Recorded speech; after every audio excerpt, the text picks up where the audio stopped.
I guess we ain't getting no music today. Welcome to Get Money Sports. I'm your boy DC. Yeah. Check out my co-host D Minus, King Kucha, and the sheriff in the building. D Minus, tell them who you are, who you rocking with. What's up, fellas? D Miners in the building. How y'all doing this morning? Hey, Spurs fans. Hey, I see something special, baby. We're gonna talk about it later, but let's go. King Kuta, you want to explain the label on your forehead? Y'all know what I'm repping. You know what I'm repping, and we on another level. If we don't get our shit, we will beat your ass. And we seen that happen. We'll talk about that too. All right, we got the sheriff down there. We know why what's on your head is on your head. But what you doing today? Good morning, everyone. It's the Sheriff from South Central Indiana. It's a beautiful day. It's Saturday. We're going to talk about sports and go Hoosiers.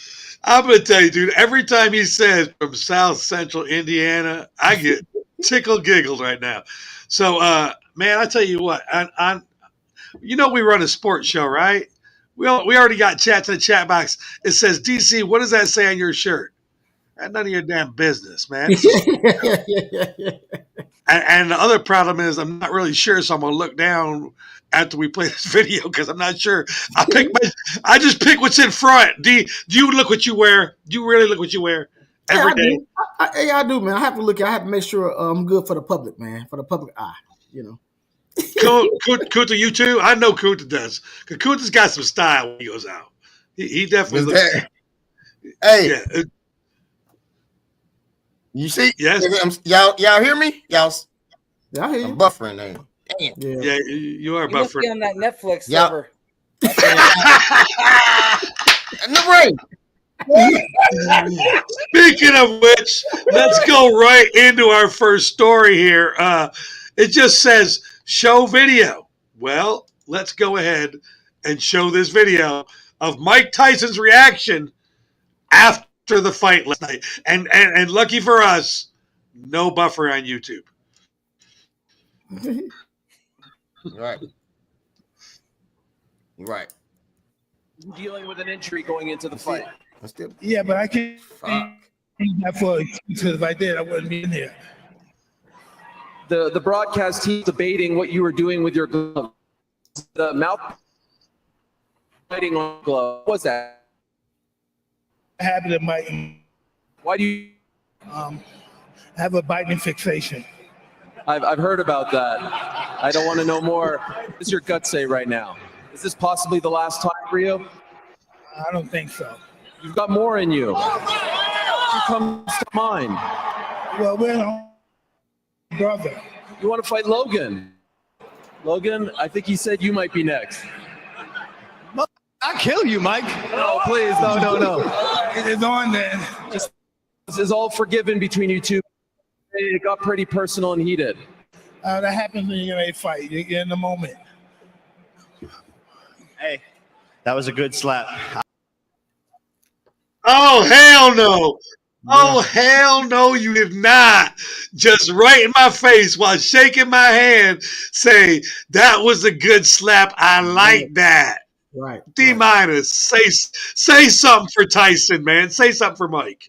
Man, I was waiting for Jake to hit him back, and even at the end of the interview, I wanted him to hit him back in the face, man, because that slap did enough for me, man. But what got me though, and I knew it. He said I got a biting fixation.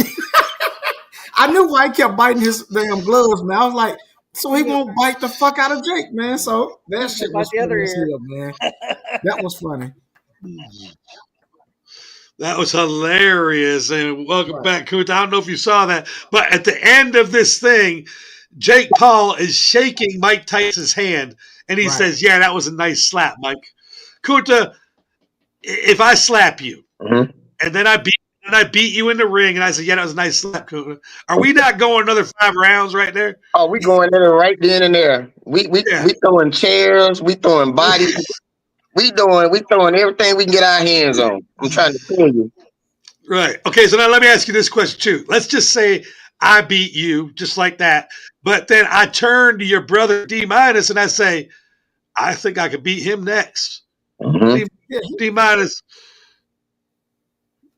Really? I'm like Logan Paul said, dude, I beat your ass. Like, I think the thing about this fight was, I think Jake got a lot of respect for Mike. I think Jake could have knocked Mike Tyson out if he really wanted to, but I think he got a lot of respect for him, and I think he didn't want to do Mike. And then it was a money thing, man. So I think the longer the round went, the more they got paid. So let me say this. I don't know if y'all already commented, but let me tell you my thoughts on this damn fight. So first of all, Netflix fucking suck. It's trash doing it. They did a better job with that. I think everybody need to cancel their damn subscription. Teach them a fucking lesson right now. Just cancel it right now. Cancel culture. I think they thought how many people were going to actually watch. Right. Yeah, right, Yeah. right. And second thing, this fight was never a fight. Jake Paul's an influencer. It was all about the money. Like from the beginning of the fight, you saw While when we're influencing. Jake Paul stepped on his foot and it was a slap. So Jake Paul told him to do that, to hype it up. Mike Tyson didn't even fight. What happened to all those bobbing and weaving and quick moves he was doing in his videos? They were just standing around. With neither party was trying to hurt nobody. Right. That's all it was. It was a money grab thing. The 3 fights before it were better than that fight. The two girls. I'll tell you what. Oh my That God. female fight, The good girls was the night. best fight. That was the best fight right there. Man, I thought Amanda's eye was going to fall out of her face. Man, I'm surprised they didn't call that fight. Why they didn't call I it? thought so too. I thought they were going to call the fight as well, especially when her husband get out of the front row. What a beast that guy was. Good Right. night.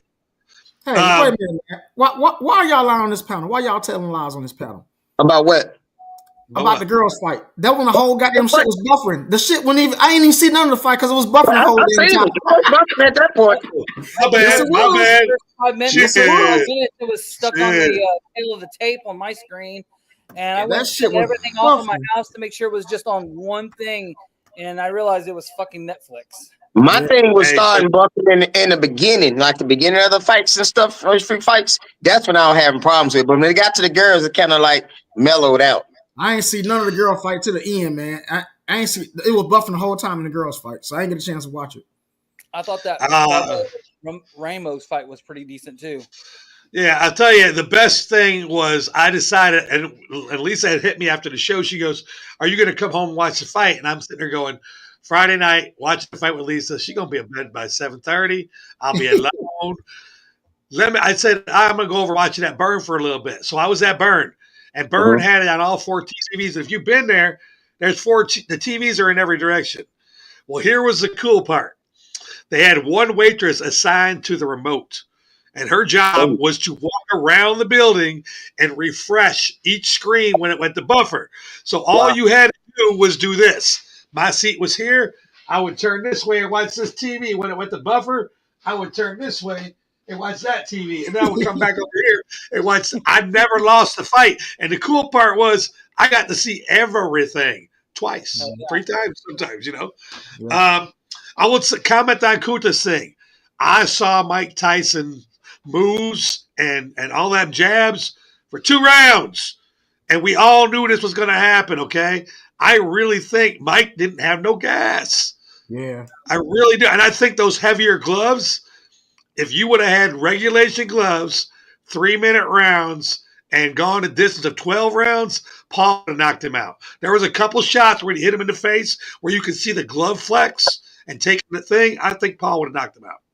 Yeah, I want to comment what my brother said, and I agree with him what he said. All this was a money publicity, man. And the thing about it is, I think, like I said earlier, I think Jake could have knocked him out, but I don't think he would have got paid if he would have knocked him out.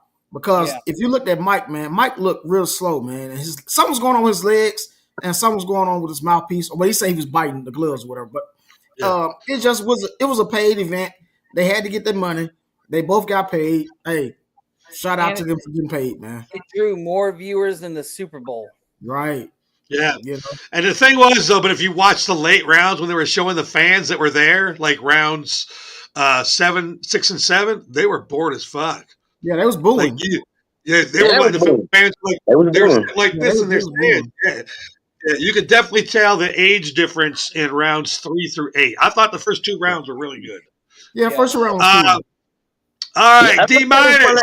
One last thing about this. So now You can't suck Mike Tyson get no more money now because that was the last of that last. You cannot break no more records. It's done. Mike Tyson's over with. Anybody else try to use it for make money? It's over with. Done deal. Yeah, it wouldn't be if Logan went to fight Mike, it wouldn't even be watched on YouTube, not live. Yeah, Nope. I think he made himself irrelevant until he hits somebody in public. You know, I really thought, being honest, if Mike wanted to be relevant, he had a moment there when Jake Paul is shaking your right hand and calling you a bitch in polite words by saying that was a nice thing. You should have slapped him with the other hand. Mm-hmm. Slap. But this time, don't make a stage. Say, motherfucker, don't disrespect my name in the ring. You know what I'm saying? You know, you had your moment. You didn't take it. We don't want to watch it. Yeah. Right. Does anybody here think anything Mike Tyson could fight, they would watch from here out? I think this show he was done. Yeah. Yeah. Go with. What if Evan can't do that? Never mind. All right, so D-, what is going on in Cleveland? Man, look, I don't know if y'all been watching this, man, but look, last week I've been watching NBA, but I really have been paying attention to Cleveland Cavaliers. I mean, they're a small market team, but man, I'm looking at the Cleveland Cavaliers. They are now 14-0 now. When I wrote this story, it was 13-0. They 14-0. They won last night against I forgot how they play. I think Brooklyn or somebody. But anyway, The Bulls. Bulls. Yeah. They 14-0 now, man, and they're on pace to get the 20 wins in a row. My question is, are the Cleveland Cavaliers real? Are they a threat to the East, particularly to Boston, man? What are you guys' thoughts on that, man? Yeah, no, man, no, not. It's too early right now. Boston, I think they're going a little bit too. I think going a little bit too far. We're talking about Boston. They got just too many weapons, too many firepower, too much experience. Only thing Cleveland got going right now is their youth. It's a young team. Is in the future, I think they're gonna be a force to be reckoned with. But right now, I think when they get up into those big moments and playoff time, I think they go tank and fold. Okay. I'm gonna piggyback Kuta, and I'm gonna say the fact that they are young, if they continue how to win together and develop together, I think they can be dangerous because they've already beaten Boston this year. Yep. Let's just remember that, okay? And it was a significant win. They won by 11. I'm not saying Boston win every game. Boston's definitely a threat in the East. But if they continue this season growing together and you don't get those heads, they could be dangerous. Charles. You know, I really agree with this. They're young. They're finding ways to win. And as long as there's no injuries, I foresee Cleveland winning over 60 games this year. Yeah. I mean, they may not go to the finals this year, but I think down the road, youth, and then it'll turn into experience, that they will be a powerhouse of the East as long as they stay healthy and they stay together as a unit. All right. All right. So I read my shirt. You know that little thing inside your head that keeps you from saying things you shouldn't? Yeah, I don't have one of those. There you go, people. Yeah. So you know what? Fuck off. I'm never going to wear a shirt with words on it again. D-, I apologize. The chat box is filled with shit about my clothes, and y'all don't really. I don't give a fuck about my clothes. You should feel honored. God. Honored about what? That I don't have this mouth that says that shit? Y'all know me. Shit. I don't need to wear this shit to know that. Yeah. My apologies, D-. Go ahead and finish out the segment. So let me break this down to you guys. I think they are a threat in the East, and I think particularly to Boston. And the reason is because of what you guys said. They are young. They don't have no sense. They don't know what they're doing right now. So they just out there playing ball, man. They don't give a fuck. Fun. Let me break something down to you guys. They have did 130 points 6 times this season, scored over 130 points. They are 41% off 3-point shooting. One guy in particular is 48% off 3-point line. I know if you make them 3 points, you're good, like Golden State was. But if you miss them, it also can hurt you too. But right now, they are shooting threes like it ain't like it's going out of business, man. And then don't forget about the coach that's over there, man. This guy came from a winning organization. Kenny Atkinson, he's the coach from Golden State Warriors. he got the experience to coach these guys. Everybody forgetting about him. Thing about it is you got Donovan Mitchell, you got Darius Garland, you got Jared Allen, which these guys, they young, but they also are experienced. So I think playing one with these three guys, and then you got Evan Mobley that we ain't even talking about yet. Man, this team here is a threat for Milwaukee. You can get one thing, brother. Anybody, man, they are a threat, and they also play pretty good defense too. And the thing about it is, y'all forgetting about this Cleveland team, man. Like I did. I was forgetting. I think we're not forgetting about them. So one thing we got to take in consideration too: can they stay healthy? That's the main question. Will they be able to stay healthy and play at a high level like they playing now? Because you got to factor in those injuries. You do have those in the basketball game. How many games? Probably about 80 plus games, whatever. Yeah. So that's what I'm saying. So you got somebody go be hurt. You know, you got to factor in that. But can they stay healthy? That's the main thing. So in basketball, a lot of people don't get hurt. It's more of a rest thing for basketball. This ain't football. You get hurt, you get injured. Basketball, they just sit down because they're resting. You don't hear about real big injuries in basketball like that. Well, they don't call it resting. They call it. You can't just say I'm resting. You gotta be political with it. I know. So D-Minus, you've looked into this Cleveland team. My question is, do they have Boston's bench? Right. I'm not saying their starting five can't go with the starting five, but see, like if an injury happened in Boston to anybody, there's somebody on that bench that can jump right up. Right, and that's true. I agree with you, DC, and I think I'm gonna answer that for you. Yeah, they don't have a Boston bench, but they do have a bench. Now, is it Boston? No, but at the same time, they have youth, like you guys all said. They can run these 40 minutes and not get tired, man. So they don't have Boston bench, but they do have a youth that can run with these guys, man. So, all right. Yeah. All right, that was a great little segment right there. Charles, you want to add anything to that Cleveland segment there? You know, it really just what all of us are agreeing on, the youth, and they're having fun. Yeah, exactly. I mean, the highlights. Yeah, that's one thing. Yeah, I mean, they're having fun, and that's what it's about. I mean, yes, it's a professional sport. Yes, it's their careers, but they're having fun, and I think that's the difference maker. That they're having fun doing this. And one more thing, just look how they play, man. They play like Golden State back in the day, man. They looking at that Golden State team back in the day, and they playing exactly like them, man. Just look at them. So let me ask you this.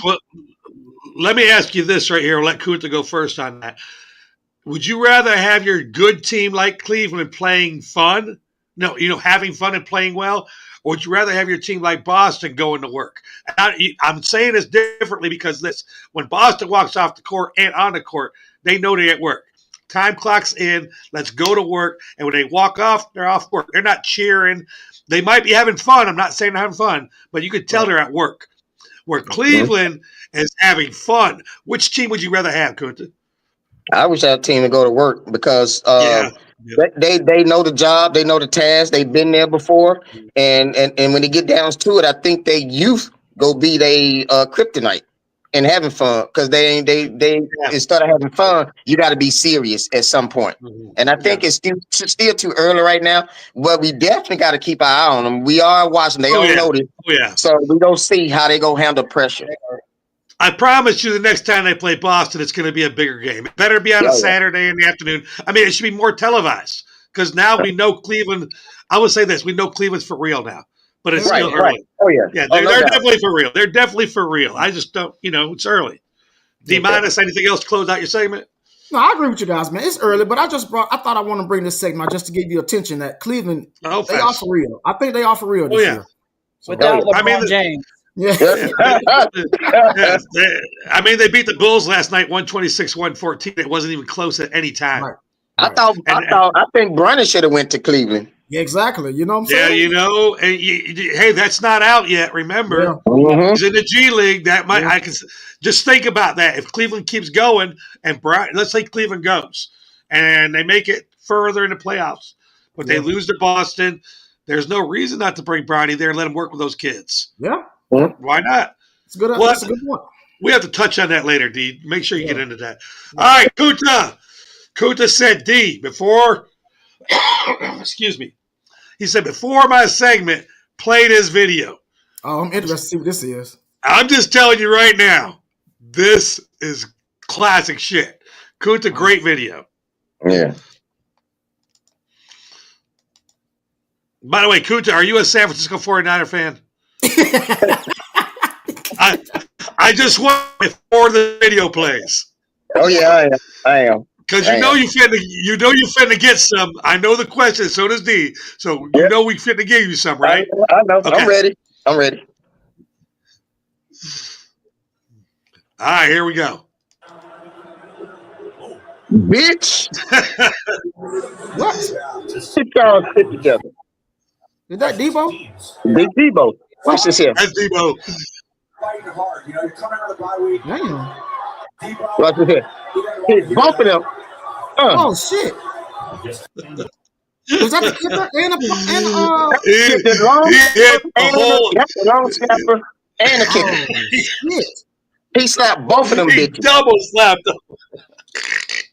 All right, Wow. Kunta, go ahead. Sorry. Yeah.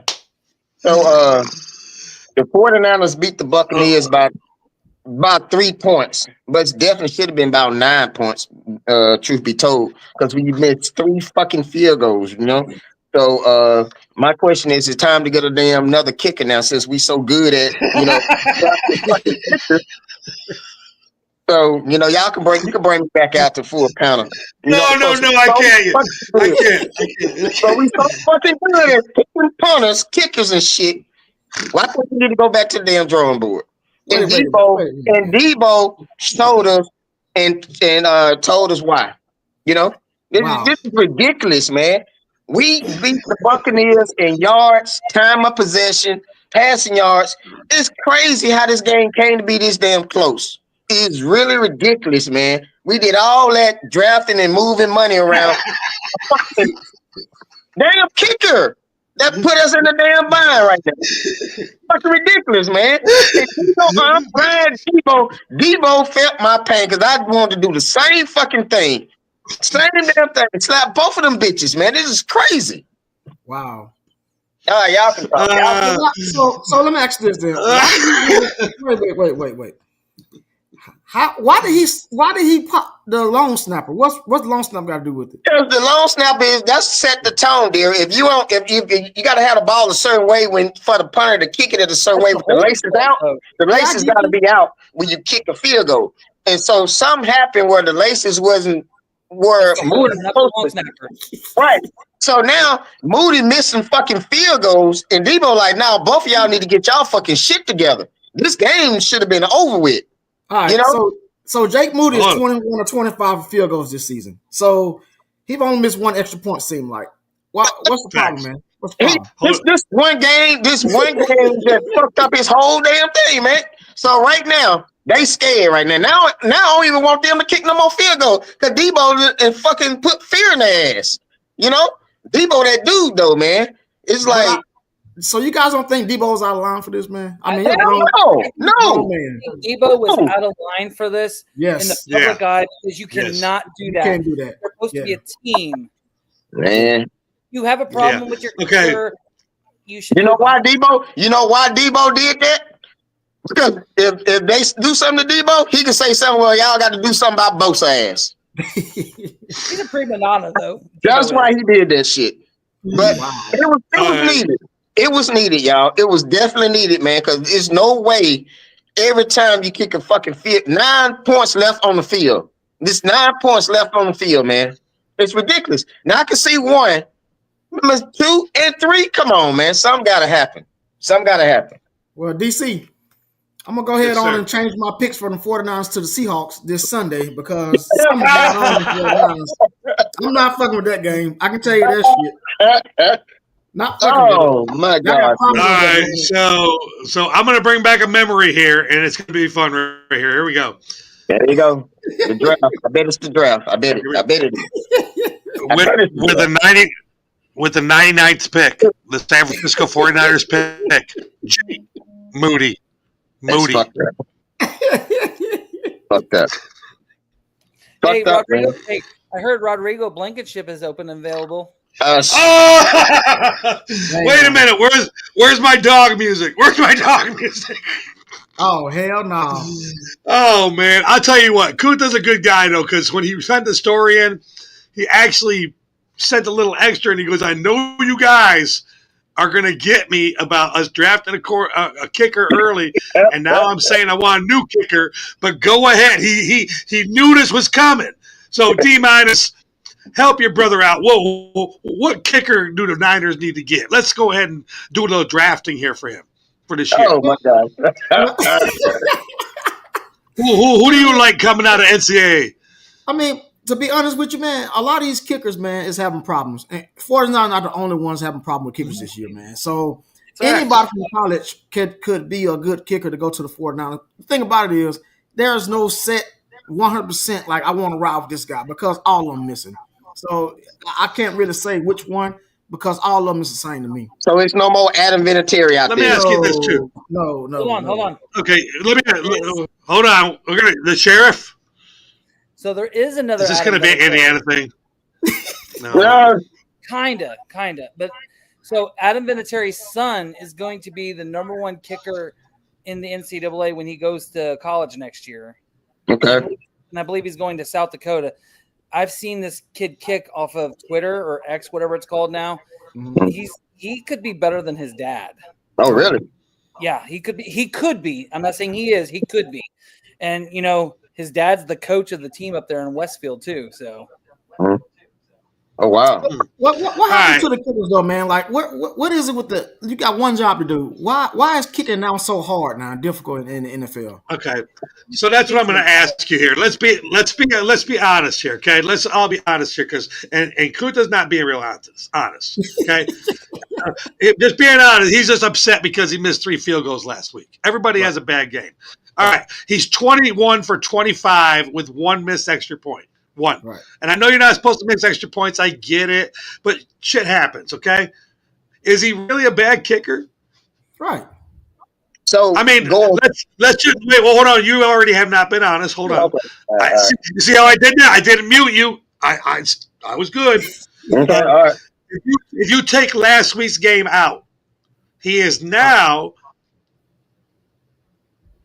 21 for no. He's now 21 for 23 with 2 missed field goals and a missed extra point. How is that not a good kicker? Right. Charles? Oh, Charles. Okay. No. Charles got to go through. We're going to get you in there. We're going to let them bitch first. Okay. Okay. Charles? Is that Charles, is that a good kicker? 1 missed extra point, 2 missed field goals, and we're 8 games in? No, we're 10 weeks in.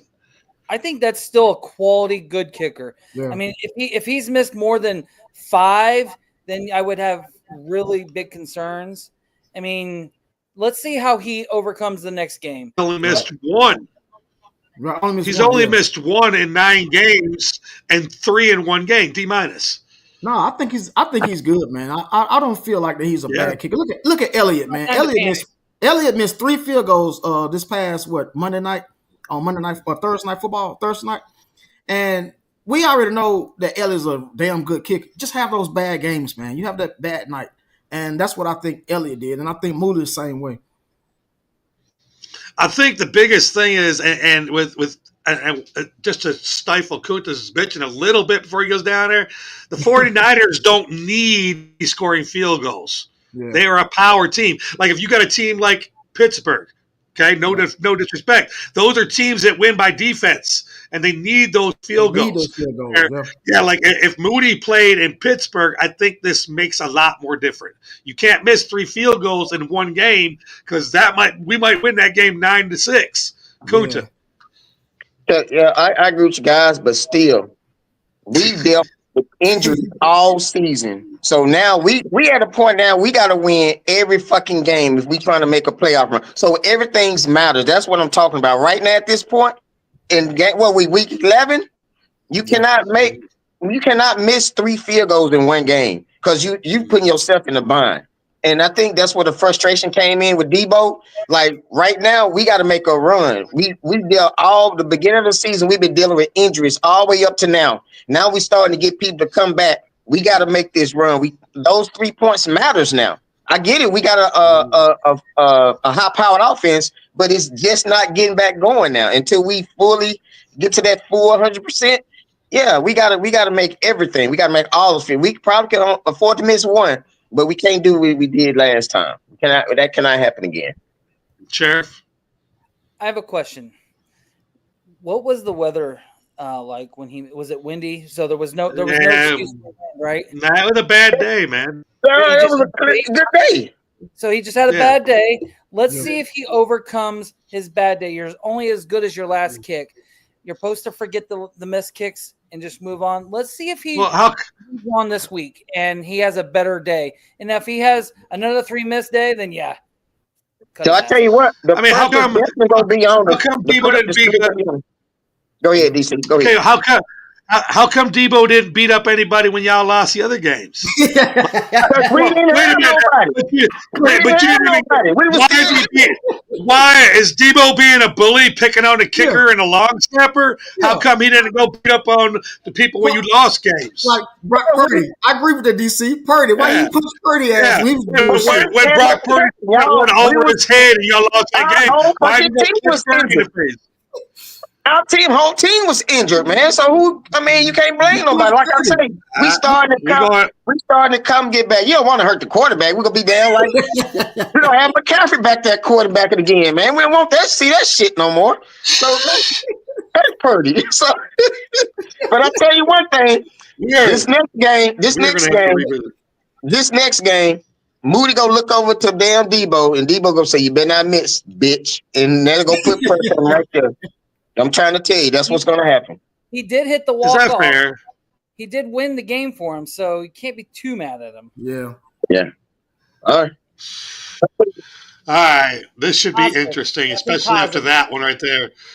We're going to go to the next segment here. Alex Ovechkin is just 31 goals away from surpassing a record that I thought in my sports career would never be touched. Wayne Gretzky's most all-time goals. So what I wanted to say, I didn't think that would ever be broken. Let's take a go around the corners here, and we're going to do sports records that you think would never be broken at this point right now. And hopefully I don't take anybody's, but it's my segment, so if I do, get on the internet really fast and start looking for something else. I'm going with Emmitt Smith. I do not think 18,355 yards will ever be. And just to put it in perspective, we all know King Henry is the motherfucking man. Okay. He is currently, after last week, at 10,622 yards. So he is 8,000 yards away, which is at least 8 seasons. It's not going to happen. Right. Never going to happen. NFL, hats off to Catch 22, or as his mama used to call him, Scoey.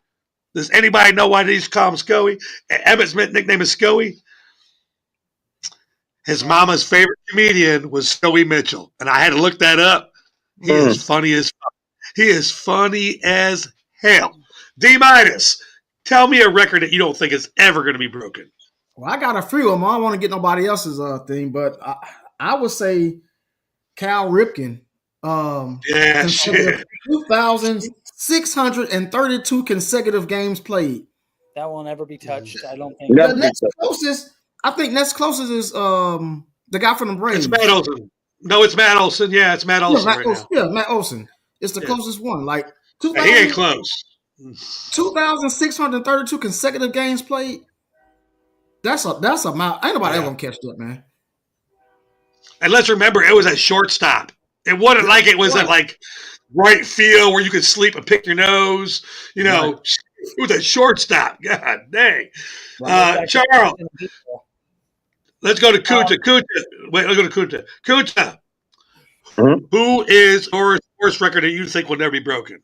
Jake Moody. My boy Jerry Rice. Jerry Rice. I knew that was coming. 2,895 yards. Come on now. And the next closest person is Julio Jones, who ain't even really playing. Right. Yeah, that's crazy. That's crazy. It's not anything like 14,000 down. Yep. Yep. I can tell you another record that Kunta hopes is never broken. 3 missed field goals in one game.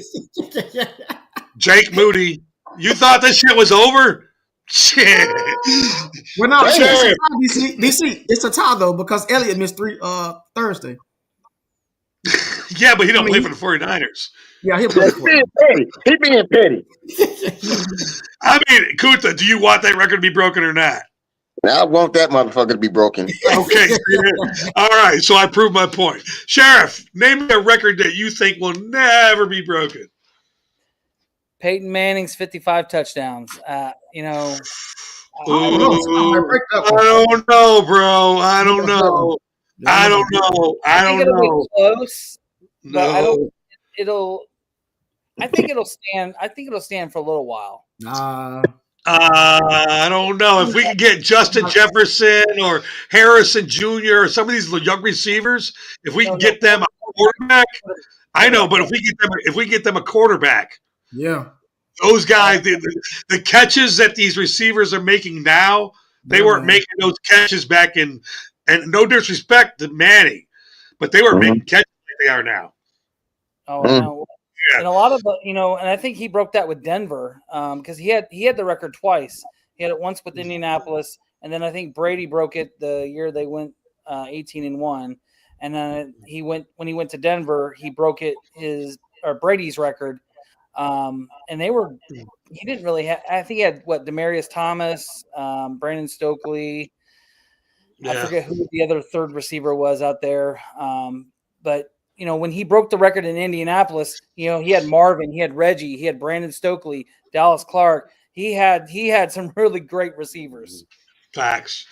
All right, we're going to our next segment here. It is called Fill in the Blanks with my favorite. What's that, buddy? I'm gonna have to make this my top 5 for next week because it's a lot of them on here that I was looking at. Oh yeah. Yeah. Which one is the most one that you think ain't gonna be broken? There's a lot. I mean, facts. You can have a lot of fun with that. And that's what's cool about sports. We all got different things. Like, I can't wait to get to your top 5. I was gonna have some fun, but well, hold on. Let's pay the bills. Damn, Dave. I'm not even ready. I'm sitting here not ready. We got dead silence. All right, this is brought to you by Burn by Rocky Mattel. Yeah, being petty, that's why you couldn't get it going.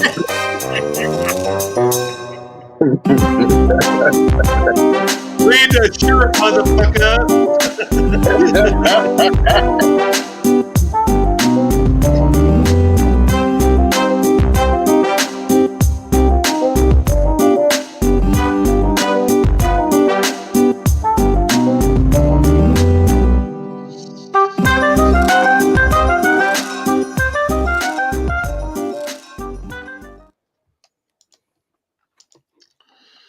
Shout out, excuse me.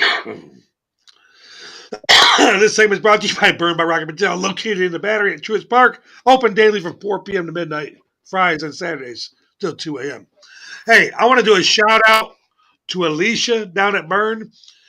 Without you last night, we would have never seen most of that fight. Appreciate you working the remote so well.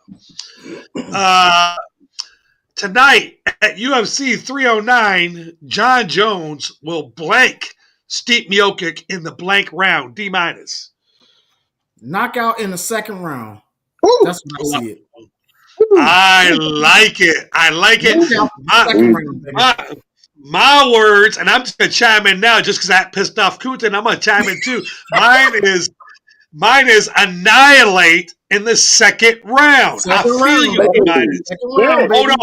Hold on. Let's just see if we can get a triplicate here. Charles, don't change your answer to fit in. I'm not. Okay, Sheriff, what you got? Look at Kuta's face. I love that shit. Obliterate in the third round. Oh, we're so close.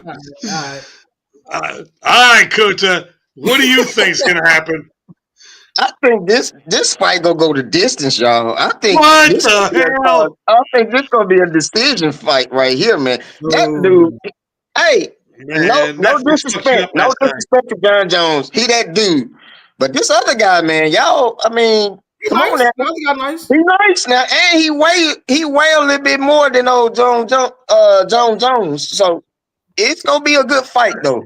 It will, but I don't think it's gonna be. I don't think it's gonna be no 1 or 2 rounds. Hey, that's the biggest factor to fight. John Jones gave up weight. He slimmed down 14 pounds. That's huge.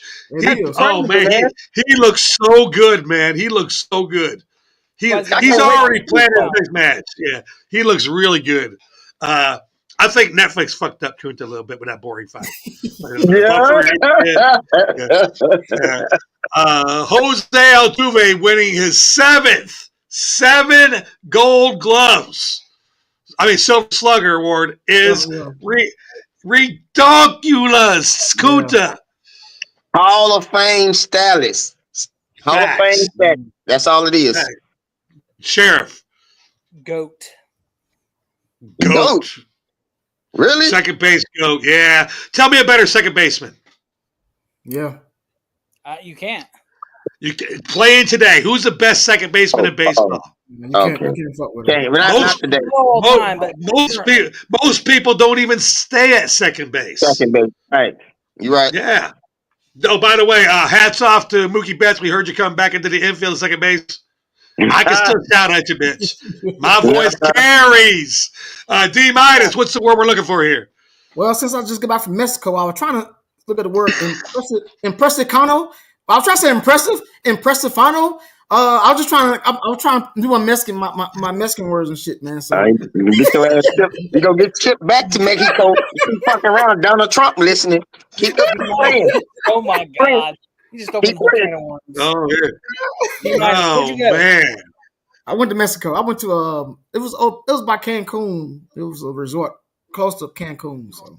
Hell yeah. And DC, you know what's funny? He tried to text us in Spanish and shit. I'm like, well, you can't take nobody nowhere. He gets to Mexico and starts speaking Spanish. All of us are like, ain't mad at him. I promise you, man, when you go to Mexico, what happens in Mexico, you better get the fuck back. That's all I know. You better find your way back. Wembanyama becoming the 4th youngest player to score 50 points in an NBA game. When asked, he quoted that he wanted this to become a normal thing in his day-to-day career, which really means he will never, ever catch up with Will. D minus? Well, I have to disagree with that. If he really wanted to, I think he could, because nobody can stop this guy, man. Just have you guys just sit there and watch this guy? If he stayed a fuck away from the 3-point line, he'll be all right. But he can do whatever. My answer is he really means he can do this on a daily basis if he wanted to. He could. Honestly. I agree with you. He's a freak. He's definitely a sheriff. I think when I saw this, the word I had originally was, abnormal. What I was originally going to say. But, stay away from the 3-point line because the dude, that's not his thing. Yeah. But I think that for him, this to be a normal thing could be a normal thing for him if he could just stay in the paint. Yep. King Kunta. Okay, I think everybody missing. The word we looking for is get the fuck out of the way, LeBron James. I'm finna have this scoring title. Thank you. 50 points a game. I do believe that Wembanyama will break the scoring title. I believe that 100%. He's young. He's very fit. He's very healthy. I do believe he'll break the scoring title. But D minus, your boy's in the house, boy. What's up? Appreciate Hawk. Appreciate shout out to the Hawk. He is out with his son's birthday, but Impressionano. That was Impressionano. Where do you see an O at the end of that, man? Impressionano. That ain't an O, it's an E. I said Nante. I said Nante. Hey, man. Oh, that's man. English, man. This is English, man. You're all fucked up right now. Yeah, stick to English. 100%. You're looking at Hawk. You know what I found out when I looked back at Will and they were showing the Wembanyama stance? Will could have even had more 50-point games. He wasn't allowed to play. Yeah, when he was younger. I didn't realize them. I keep forgetting about the color barrier because Will wasn't allowed to play in some cities. Facts. And they just said, hey, I read one thing that a coach just said straight up: "You keep that black son bitch in the locker room. He ain't allowed to play here." What the fuck? What the fuck? Oh my goodness gracious! Ridiculous. Said that to Wilt. I mean, come on, man. So, anyways, smacked his ass. man, you can't smack those little Jewish guys when they're up in the press box and you're in the locker room. Nobody ever says that just to the person's face, except for Jake Paul. Yeah, I mean, I kind of feel like Mike Tyson got bitched there when he said that was a nice slap. It didn't slap him back. I really feel like that was I got my lick back. Yeah. When asked if he would play in 2025, Aaron Rodgers said, "I think so," which really means blank. Can I answer those? Please, we'll let Kunta go. Kunta, what does it really mean? It really means he's getting sick. He got amnesia or something. He's got dementia. That's what he had. Ayahuasca. Sheriff. Man, he's done. He has had too much ayahuasca. That's what Oh, there it is right there. That's the one I was looking for. D-. What you got? I put the same thing. I put Alzheimer, and then I said he's / delusional as hell. He lost his mind, man. He lost his mind. I'm gonna go ahead. What if he goes to the Vikings? Do you know what pattern that would be? He'll be on the bench. That's what he'll be. That's the pattern he'll be on. Man, Jake McCarthy's cut fine there. You don't got to worry about that. JJ be there. JJ is fine. I know that, but that's the path that Favre took. Yeah, well, he's not Favre. No. Let's do this. I wrote, if someone calls me, we are going to win the Super Bowl after I call my boys. With a big strength on if. I love the Pat McAfee show because Aaron Rodgers is always on there. And it was just like this. He goes, so you think you're going to be playing next year, big guy? And he goes, yeah, I think so. See? That's the part right there. He's delusional, dementia. All right, we're going to our next segment. It's brought to you by Spice It Up. Oh, my goodness. It's food time already. Yeah. Oh, I'm not ready. I'm not ready.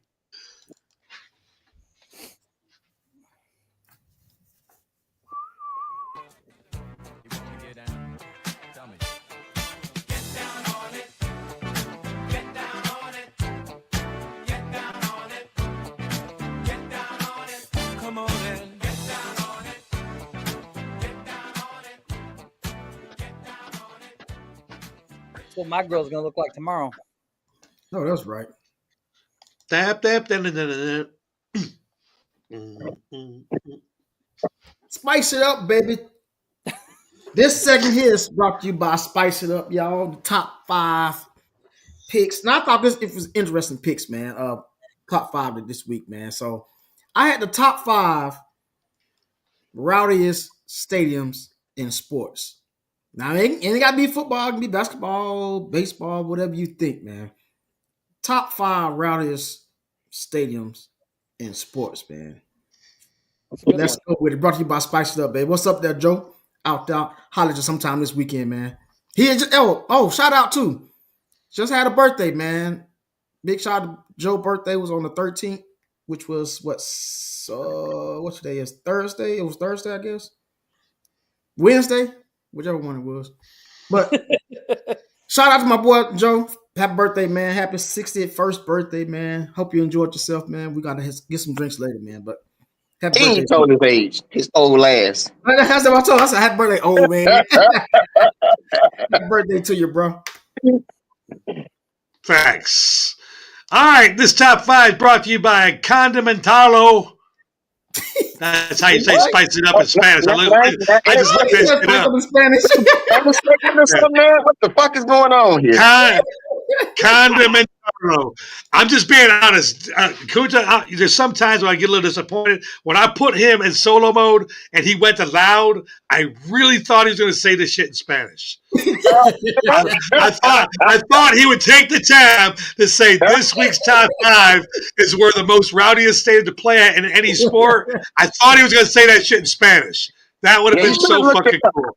That'd Yeah, that would be cool. Yeah, that'd have been pretty cool. But spice it up in Spanish is Condimentarlo. There you find out. That's what's up. Top 5. Hey, so I gotta ask a question. Because you know DC's crazy and I go off on tangents. Can we do football on this? And I'm spelling that FUTBOL? Because I'm just gonna let you know, as an American white person, I think the rowdiest stadiums hands off is going to El Salvador to watch football or soccer. Yeah, soccer. Fuck that. I was sitting there reading about it. There has been stabbings, and it's normal. It's normal shit. It's normal. Like if the winning team wins, it's a sport. The fans go to stabbing folks. That's just what the fuck happens. So I'm just gonna let you know, if nobody has anything from El Salvador or Cuba or Ecuador on their list, we all fucked up. Because I read some shit. I read some shit today. Yeah, I just kept it in the States. I did too. I kept it in the States, but I just want people to know, because this show's heard worldwide. Respect. Yeah. Respect. Our sports are pussy sports. No, when we lose, we just leave, bro. We just leave. Yeah, we just leave. Well, unless you're Philip. Except one, and you know what I'm talking about. Unless you're a Philadelphia fan. Oh yeah, There you go. So y'all must forgot about back in the old days, man. When our sports was tough in basketball, Meta World Peace going in the they was fighting. We'll get to the top 5. Oh yeah.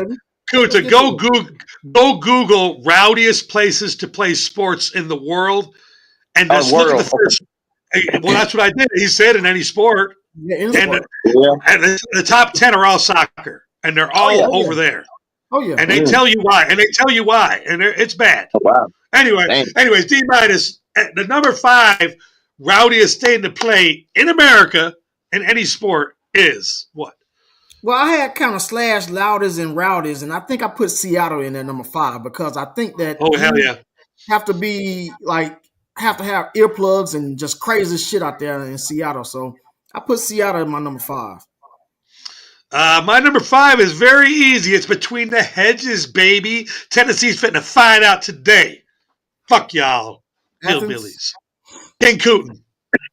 I got the Saint Superdome Stadium. Oh my God, that's crazy. It's crazy. It is. You know what the weird part is? When you're sitting in there, the noise vibrates your balls in the seat. Yes. That's crazy. Just being honest. They rocked some in. Sheriff. I have the whatever the hell it's called, the Louisiana Superdome or the Mercedes-Benz Superdome, whatever it is, in New Orleans. It is a crazy, rowdy atmosphere, no matter what is being played in there. It's a Seattle in Spanish. Seattle. you know, we always love it. The Hawk is here in spirit. He wants y'all to know, just in case you didn't know, Seattle in Spanish is Seattle. Okay, D-minus, the number 4 rowdiest, loudest stadium to play in any sport is. Never been there before, but I see it on TV and it's just crazy. I think it's New York Knicks, man. They just so rowdy, man. They just Madison Square Garden over the top, man. I got New York Knicks as number 4. At number 4, I got Arrowhead Stadium. Taylor Swift has turned that place into what it already was. Now you got these Swifties there too. I would never ever go watch a game there. I've been there once. I have been there once. It is wait. Have you been there since Swift Vision? No. Yeah. Okay, so you don't know what the fuck you're talking about then. King Kunta. Number 4, I got Tennessee. I've been there. Tennessee. Yeah. Tennessee State. Yeah. Tennessee State. Okay. It's on a mountain, man. It echoes off the damn valley. It's so loud. Sheriff. I have Lumen Field out in Seattle. I think it used to be called Invesco Field or whatever it was called. Man, that is a wild environment. The 12th man out there, they definitely represent. Hey, did you know that Seattle in Spanish was Seattle? No way! I did not know that. Yeah. Well, one of our listeners told us about that. Or Mike the Hawk. Number 3, D minus. Who you got? Number 3. Number 3, I got Boston Red Sox, man. I think that crowd out there in Boston, man, is ridiculous, and I think it goes to the Celtics as well. Any Boston organization is crazy, man. Mm-hmm. I got Yankee Stadium. Not a Yankee fan. And I can just tell you, I've never been to Yankee Stadium, but I know it's bad because when they come to my stadium, they're all assholes. So I figure if you put all those assholes in one building, that's got to be a terrible place to play. Old Yankee or new Yankee? I don't give a shit. They're all assholes. Old, new, they don't change, man. Did you see that video with Mookie? Yeah, I mean, they're all assholes. King Kunta. Seahawks, Lumen Stadium. Yeah. Number 3. Sheriff. MSG, the most iconic sports arena of all time. I mean, it is a different environment. Whether it's led by Spike Lee or the crazy ass fans there, that is just a different environment. D minus, number 2, brought to you by Spice It Up. I got to go with the Black Hole, man. Of course, DC, you know about that. They are really crazy out there, Raiders. They are fucking nuts, boy. I don't know how they is in Vegas right now. They might be bougie now in Vegas, but the Black Hole, man. Yeah. I mean, think about that. The Black Hole, and then you know what happens in Vegas stays in Vegas. Yeah. I haven't been yet, but I have been to the Black Hole in Oakland and in Los Angeles. You know I'm crazy. Those people. No, that's another level of crazy. I just know that is crazy. King Kunta. Y'all not know. Number 2, Tiger Stadium. Those fans are the baddest around. Is number 2. You said Tigers? Yeah, LSU. LSU. Sheriff. Yeah. Tiger Stadium. Neyland Stadium. Man, that is loud in there. Where's that? For the Volunteers. Oh, Tennessee? Okay. I can see that. I can see that. Yeah, I can see that because Tennessee stadiums are all in the mountains and echoes. I can see that. I haven't been there. They had 137 decibels in there at once. Damn. God dang. I know. D minus. Who is on top, baby? What was your number 2, DC? Mine was a Black Hole. Oh, you're a Black Hole? Okay, I ain't here. Okay. Yeah. My number 1 brought the place. Hey, gotta go to Philadelphia. Philadelphia, man. When you booing your own players and booing your coaches and all that, they don't give a fuck who you is. They also booed Santa Claus. You know what I'm saying? So Philadelphia Eagles, the most rowdiest and craziest fans out there to me. I just put Philadelphia I mean, all of them. That's it. Yeah, like all of them. I have not been to the Eagles Stadium, and I've not been to the Philly Stadium, and I have not been to the 76ers. But I heard rumors about you people. Y'all, no, you all beat up your own people. No. King Kunta, I agree that everything Philadelphia is the worst place to play. King Kunta. The record for holding the rowdiest stadium with decibel is the Arrowhead Stadium. Kansas City. It is. They hold the record right now. They do. They do. And it's going to get worse. And it's going to get worse because, like Charles went there when it was just regular people. Now that Swifties are there, that thing's got to be at different octaves and decibels. And, it's got to be terrible watching the game there. It's got to be terrible.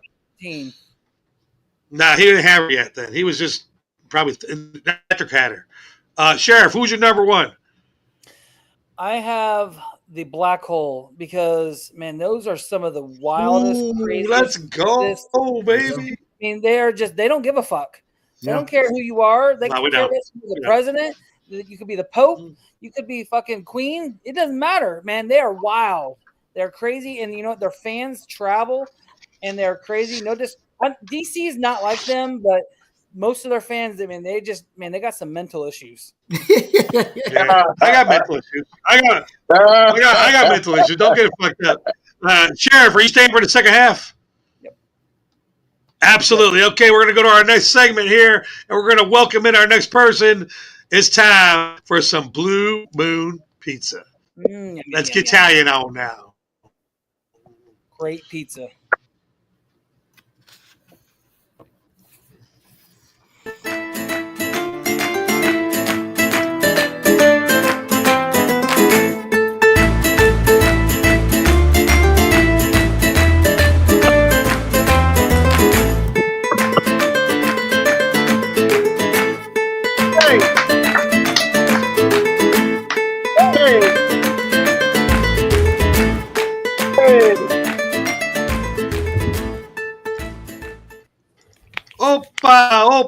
Opa. This segment is brought to you by Blue Moon Pizza, located at 2359 Windy Hill Road, who specialize in authentic made-from-scratch menu of pizza, sandwiches, and appetizers. I heard a rumor that they may be stopping down with some food for us tonight, D-. Oh, really? Okay, that's what I'm talking about.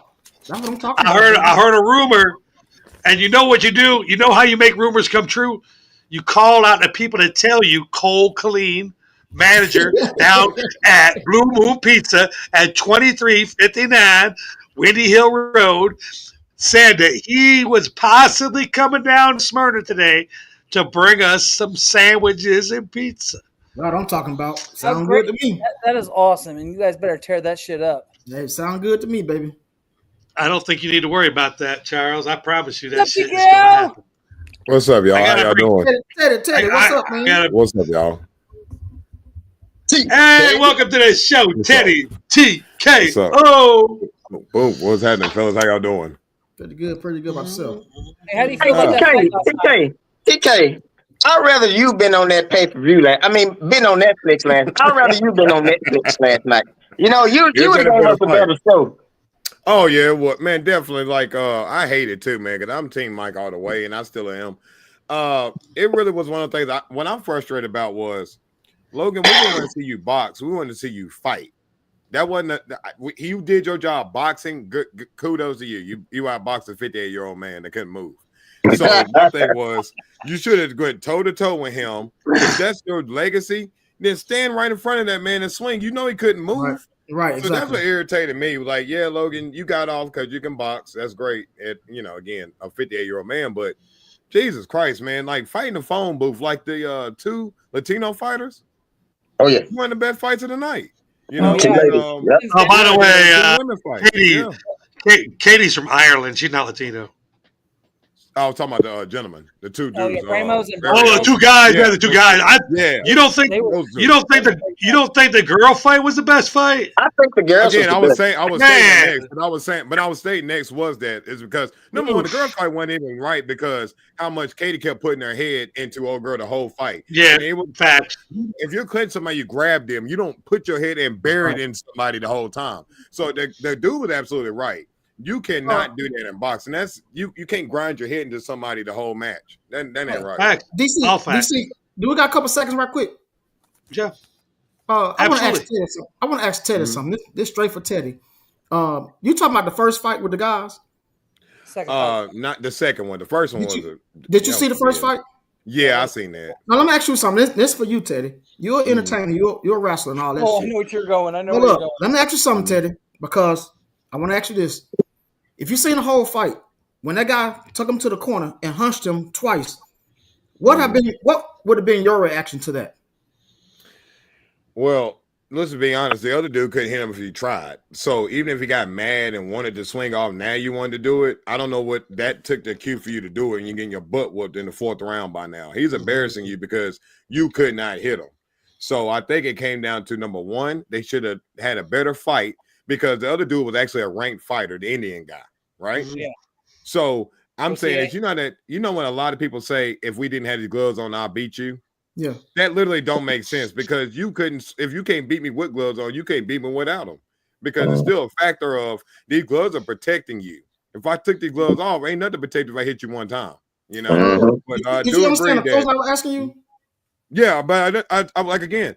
The dude other humped dude- him like he was fucking him. Yeah, He was like but my 3 thing times. is, what the dude gonna do? He was embarrassing him, and the old boy Yeah. couldn't touch him if he wanted to. He So, couldn't like, do nothing about it. Yeah, he couldn't do nothing about Man, it. I'd have took them gloves off. This boxing match over with. Fuck that. But I'm saying again, if you can't hit him with gloves, what you gonna do without it? He gonna really Yeah, I beat get you you up. saying, man, but Yeah, he gonna beat him up anyway. So Hey, you know, that's the other thing. Like, if I you're think he getting should humped, I think he should file a rape report. Listen, but here's the thing, too, guys. Here's the thing, too. You're going against a ranked fighter. When an old boy had 4 professional fights. 4. The other dude already had 30 fights. So in the first 30 seconds it showed the fight right there. I've been worried about the other dude too. So Teddy, in the middle of a wrestling match, somebody did you like that. You wouldn't do nothing about it. That's the problem. Yeah, it wouldn't even happen to me. But That's all I'm trying to ask. That's all I'm trying to ask. Yeah, That's all I'm you asking. got hit. Yeah, That dude got hit before we tried, bro. He was horrible. The most disturbing part of all this is that the guy that it was happening to thought it was okay. Yeah, exactly. He smiled about it. That's crazy. As long as we're going to talk about it, I'm going to get my little spunk lube in here because that guy could have used some spunk lube. It would have been a lot easier. You wouldn't have had to hump him the second time. You could have got in the first time. All right, Teddy, I got one question to ask you as well because you did say you were Mike and you think Mike has a future coming up. At the end, in the ring, we had showed this video already when Mike was talking about the fight and his biting issue. They were shaking hands, and Jake Paul said, "Yeah, Mike, I really like that slap." Now, I'm just telling you, as a man, my gloves are off. You're shaking my hand, and you disrespect me on national TV. At that point right there, I think Mike respected his power. Because why wouldn't he have slapped him? No, I don't think it was any of that either. Because I think, all right, once the fight is over, then all of that comes down. It's like one of those things. It's like he bested him. He knew that, you know. And I think Mike, but he punked him. But he punked him, right? He punked him, dude. I'm holding your hand, and I say, "Hey, yeah, nice fight. I really like that slap, Mike." No, it ain't a pump move. Because again, like I said, we're in a competition level. No, dude, there's still levels of respect and competition. Because even okay, he slapped him beforehand. He told him why. Because of the interview, he stepped on his foot, right? He stepped on his foot. I got that. Correct. Now we sit there had this fight. Mike did the best he could, and yet it wasn't up to snuff. At that point, yeah, you can still talk smack. Because I mean, again, what can you do? It goes back to a level of if Mike slapped him again, then we're talking about 2 different things. That's not a boxing match. It's just a different level. I think respect should still be held in a sport like that. These 2 guys went into a ring and they did the best they could. And all that training you put into it, once the bells are done, man, it's over with. It's like, again, that's why I like when UFC, when you see fighters hug each other, or like the 2 guys that fought early in the card, hell of a match, good fight. But what did they do at the end? They shook hands because that training you take to go into that fight, your mindset is so stuck on that person. And then once that bell ring, it's like a trance. You're out of it because now you got to get back to normalizing your life. So, no, I don't think it was disrespectful because the disrespectful part was the hit. Everybody has a problem with nowadays with what people say because of social media. I don't care what you say. It's what you're going to do. It's a difference. So you can talk all you want as long as you don't touch me. That's what I Gotcha. feel. All right. We're going up into Teddy. By the way, do you know any Spanish? Not at all. Okay. Not at all. Caliente. No, we're not talking about the shit you read on the bottles. We're talking real Spanish. Like I was speaking Shit, like earlier. Yeah, you know? yeah. Like, well, let's be gentle with the speaking word. You were pronouncing some shit. Well, my brother can be a witness for me. I was talking Spanish in text message when I was in Mexico. Well, DC, best believe his email inbox going to be from a whole lot of Spanish people. I tell you that. He finna get some whole lot of nasty emails in Spanish. All right. Well, last week, but did y'all already talk about that fight? I'm sorry, I'm gonna be real quick. I'm gonna be honest though. Without the headbutt, Serrano punch was real soft. She landed a lot of punches. But she had some. It was no power behind those shots. Now I would say no power at all. Job because she landed more punches. She threw more punches. Had a higher punch percentage, and she controlled the fight. However, she was pity patting the whole time. And I'm gonna be honest. I mean, if it wasn't, if you take the headbutts out, yeah, she clearly won. But I told my wife, I said, sometimes it's not how you box, it's how you look after the boxing match. And the way she looked is a whole lot different than what happened. Well, I don't know, Ted. I kind of disagree. I think she should have won that fight, though, man. I don't. Yeah, think that's what I'm saying. Right. But what I'm saying is, when No. you're a judge, it's not about what you've seen as a fight. Sometimes you're taking what you're seeing afterwards. So if I'm a judge and I see her eye cut, and we know what happened, they took that side rather than actually watching the punches, because the punches from Katie was horrible. And remember now, they deducted some punches for that head, but because if they took the head, but she'd have won by a landslide almost. Exactly. So you take out the fact that half the time she was trying to protect that eye because it was compromised in the second round. She was at one point, she couldn't even really do nothing on that side of her face. She had to just eat that. So a judge, you're gonna look at it sometime and look at their face rather than what really happened. And then also, if you looked at on the other side of that, Alamans, if you look those pity pat punches, like you said, and you're a judge, if you take those all off, which one judge showed his card, she didn't land but 20 punches the whole fucking match. Yeah. If you Just take being real. and it's kind of like it's kind of like the Paul Tyson fight. He went out there to say, I'm a tougher man than you, and he went out there and boxed him. Which we all know a 27-year-old man should outbox a 58-year-old man every day of the week. Oh, yeah, for sure. Yes, exactly. I kind of felt like Alamans outboxed Katie, but I mean they were just if you don't count those little pity pat shots, she only landed 20-something shots, and also Katie's known for headbutts. Let's get that straight. So like if you're a fighter and you know this, why wasn't Alamans keeping that one hand up when it got cut? Like she never changed her stance. She never switched. There was a lot of things she could have done. Yeah. So I kind of feel like Katie was the better boxer. Okay, if I'm a judge, Katie outboxed Alamans. If we're doing hits, I kind of agree. If we're doing hits and numbers, she outstruck her by double. Do you know what Serrano got robbed, but yes, you talking about better boxing match. She got into her and she stayed in there. Yeah. Now I would say that too. She was landing some pretty good power shots in the last 2 rounds. Like she was putting together 1-2 when she had to. Yeah, when she had to, she was putting it on her with that right. But the thing was, Serrano, she was throwing great punches. She was connecting, but there wasn't no power behind it. And you got to remember, she lost a point too.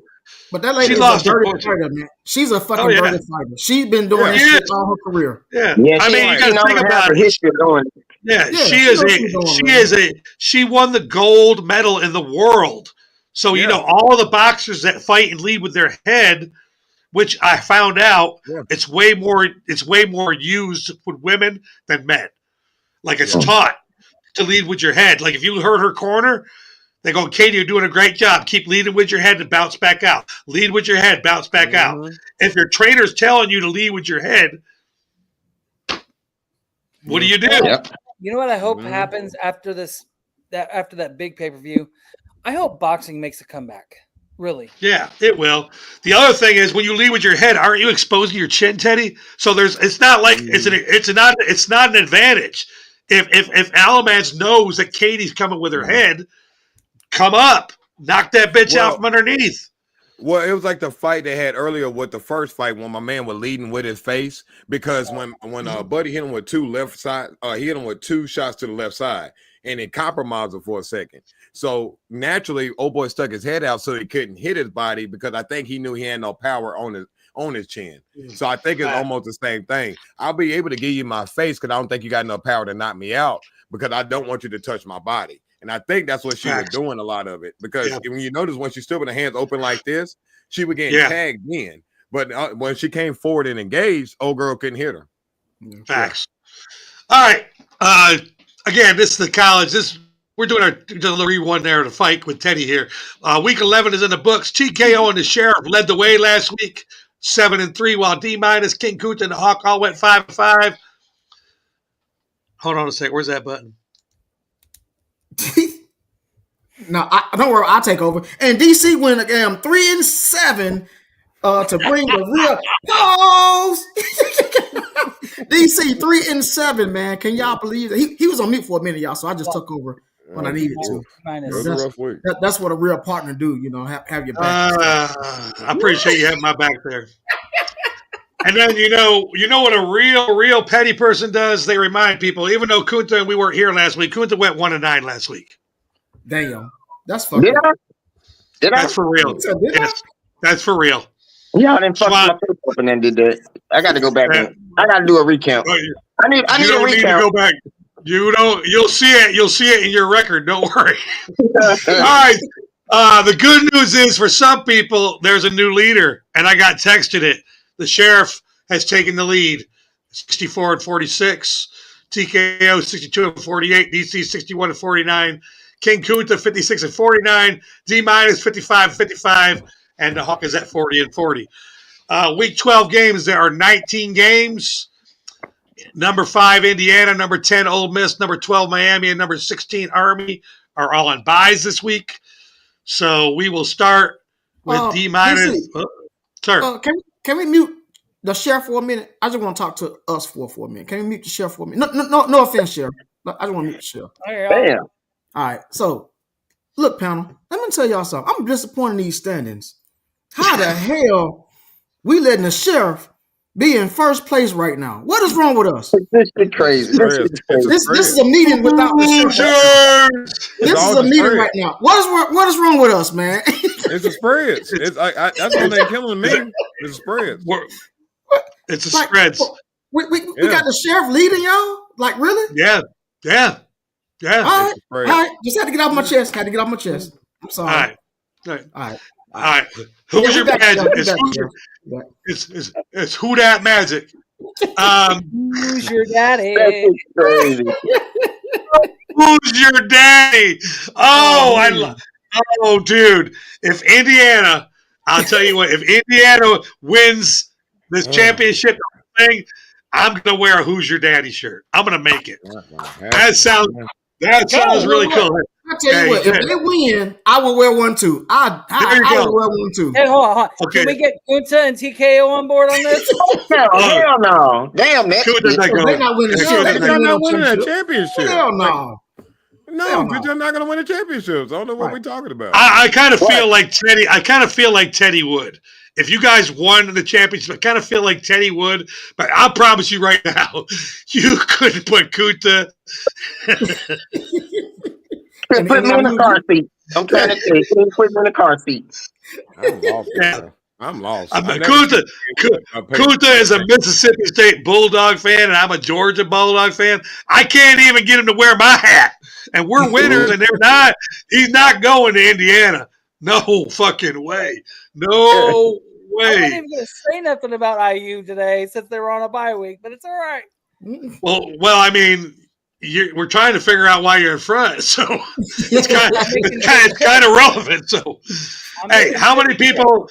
That's the other thing. Like, let's see here. TKO, you are 2 picks behind the sheriff. How many times you pick Indiana this year? 0. I think probably 1. Okay. No, it's 0. I already looked. There's 2 of your losses you're missing. King Kunta, you are You are 8 behind. I'm 3 behind. No, I picked the spread. No. I picked the spread last week. And remember, I said 2 weeks ago, Michigan went out and win the game, but I did say they'll beat the spread. And I was what's Indiana's record right now? Against who? Y'all They're wait. Hold on, Teddy. Teddy, I'm trying to prove something. He's picked them 10 times. He's picked them every time. So we're trying to figure out how he's beating us. He has won with them 10 times, and we haven't picked the game. I'm not bragging about Indiana at all. I'm glad we got one every week. I mean, Jesus Christ. I just pick them 2 every week. They're gonna keep playing 9-ranked teams. I don't know nobody. Like, it's just crazy thinking like them and Penn State. Why are we really even talking about teams that not every win they had is against 9? I know where this is going. I know where this is going. Last week in the parlay text that we keep between us, which is all 5 of us, these 2 on the bottom had a little Indiana-Michigan history lesson. I hear Teddy's voice right now, and it sounds just like the voice from that text message. I'm one of these guys. Like, I'm one of those ones. I'm glad I was born in the age I was, because history matters. It's like nowadays is what have you done for me lately? So we go by year, and we just act like every team that really matters is nothing after this one season. Like once they lose this one game, now everybody gonna be feeling sorry for him when they shouldn't. Because why are we feeling sorry for a team that never won anything? Damn. Like, stop that. I don't get that nostalgia nowadays. Boy, I'm gonna tell you what. Everyone said the same thing about Golden State when they won the first time, and then But that's my point, because everybody now is on there. I hate to say this, y'all dick riders. Y'all not loyal. See, people's loyalty nowadays with their sports team is like their relationships. Most of y'all would jump a team because Golden State won this year. I got Teddy going now, man. I got Teddy going now. It's irritating. Then y'all be a Golden State fan next year because Golden State gonna win, and then when they lose, then you jump a team again. It's like, why are you even talking about sports? You're not even a sports fan. You just a punk that want to keep. Oh no, not you, not you, Sheriff. But it's irritating when people do that. Like, how many people when we grew up with Kansas City fans? Yeah, Zero. Right. Nobody was a Kansas City fan. Now everybody's a Kansas City. Like I hate watching sports right now. I really do. It's just stupid. It's just social media sports now. It's irritating. Hey, Kuta. Did we move to I'm Just Saying? Did I miss something? Yeah, we did. I'm trying to. I'm about to pop me some popcorn. Y'all motherfuckers. I was about to put his ass in solo mode and just sit here and listen in. That's good shit. Hey, Teddy. I'm gonna stop. No, Teddy. No, save a little bit for the end. You might go viral today. D minus. You are 55 and 55. Yeah, terrible. Terrible. Currently, right now, you are 9 games behind the Sheriff. God damn. I don't even want to go, man. Any college fans out there, don't listen to my picks because obviously I'm just 50%. So, well, I mean, not 50%, 500. Well, I guess that's 50%. But yeah. All right, here we go, y'all. There go my cash up. If y'all, if I would feel sorry for you. If you feel sorry for me, yeah. So here I go. But the next segment, y'all listen to me next segment though, but not this one. But all right. So I'll take Oregon just because they're number one, and hell, fuck it.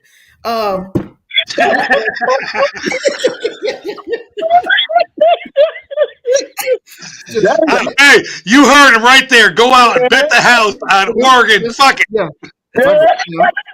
Hell no. Give me Oregon. I'll take Texas as well. I don't care. Whatever. I'll take Purdue to upset Penn State with the points. So give me Purdue. I'll take BYU over Kansas. Give me Notre Dame over Virginia. Boise State. I'll take them. Give me SMU. I think they by 4. I think I'll take that, or whatever it is. I'll take the SMU. I'll take Pitt to upset Clemson in the point spread. Give me Pitt. They've been on 2-game losing streak, but hell, Clemson ain't been doing that good either. So I'll take the Pitt in the points. Fuck it. Right, fuck it. Give me Washington State over New Mexico. And then, fuck it. I'll round up LSU, Florida. I'll take LSU. All right, there you have it. This one's brought to you by Fuck It, Oregon, Texas, Purdue, BYU, Notre Dame, Boise State, SMU, Pitt, Washington State, LSU. $D minus 1980. Yeah. All right. Oh wait, I looked up there, and now the Sheriff's in last place. Shit. Wrong one.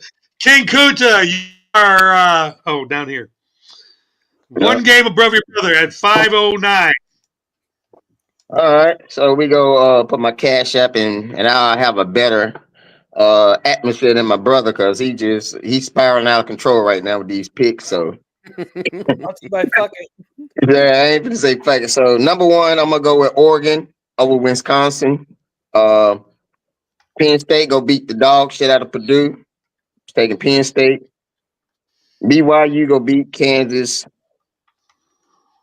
Notre Dame go beat Virginia. And look at this, y'all. I ain't know if y'all been watching this.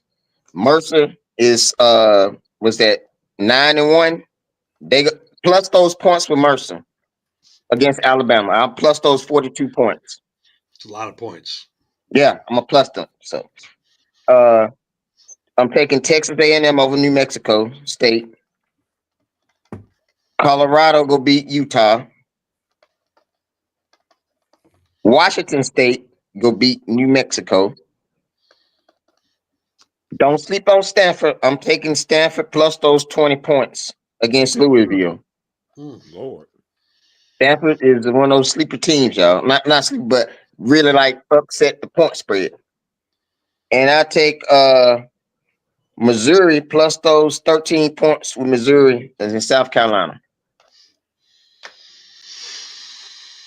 All right, so he's got Oregon, Penn State, BYU, Notre Dame, Mercer, Texas A&M, Colorado, Washington State, Stanford, Missouri, $ Kuta Mosby. Next up, we got your boy DC. I ain't putting my cash app up there. Fuck this shit. Give me Oregon minus 14. I've done this all year. I'm above 500. Give me Northwestern plus 29. Ohio State is sorry. Enough said. Give me that Bulldogs minus 9, man. Because if not, I'm gonna be on stage looking like an ass. I need this win. I cannot go. Yeah, get your ass ready. That's my crack right there. Give me Georgia minus 9. Give me Virginia plus 22. Give me Boise State minus 14. SMU minus 18. Colorado is going to kill Utah minus 14. Washington State. Isn't it kind of weird? Washington is out and Washington State is in. Yet Caleb DeBoer is in Alabama, and now Washington can't do anything. They're just done. Washington State minus 11. LSU minus 4. I can't stand the Gators. And give me South Carolina minus 13. I think Missouri is garbage. There we go. Okay, who's next on this list here? That would be Teddy TKO. You are currently 2 games out of first. I'll put your cash up there. I don't know how that happened, but I'm very appreciative because these spreads is killing me. I'm going to go with Oregon on the first one against Wisconsin. I'm going to take Ohio State over Northwestern. I'm going to take Texas over Arkansas. I am taking Notre Dame over Virginia. Yeah, Kunta got me thinking, but I'm going to still take this one because he kind of got a point. But I think Alabama plays very, very well at home. I'll take Alabama to beat Mercer. Ooh, a lot of points. Yeah, I know, but they play good at home. And Jalen Monroe, he playing lesser talent, he looks really good. So that's true. Yeah, I feel you on the points, though. That is shaky. I will take Boise State over what is it? San Jose State. There we go. Yeah, I'm looking at back and forth on my phone and stuff. Said, thank you, Charles. Sheriff. I got Tennessee over Georgia. Because even if Georgia wins, I don't think they're going to cover the point spread. And it's a conference game. I just think conference games are close sometimes. Like boo! Yeah, Tennessee could win by the points alone. I'll go with Washington State to win that one. I'm going to go with Kansas State to beat Arizona State. And LSU is going to beat a bad Florida team right now. They just ain't got nothing going for them. All right, so TKO, Oregon, Ohio State, Texas, Notre Dame, Alabama, Boise State, Tennessee, Washington State, Kansas State, LSU, $ TKO B-Town. Let's go. Yes, sir. All right, we're still not sure how it happened, but the guy that goes, look at the fucking smile on this clown's face. Look at. You want me to put your cash app up there too? Yeah, put it up there. Fuck. Hey guys. Yeah. Hey, listen. I know what I'm doing. Listen, Walls plus 19. Hey, I'm in first place, so I have to know what I'm doing. Yeah, you got a Indiana's on a point. bye, so there's no IU pick this week. But Walls Colts 19, Cash App, pick a win. You know, hey, You ain't playing nobody I've anyway. been picking winners, brother. I've been picking winners. All right, so first we got Oregon. They're going to destroy the Badgers. Destroy them. Wisconsin is not the old Wisconsin. I've got Penn State destroying Purdue. Purdue is a really bad team this year. I've got BYU beating Kansas.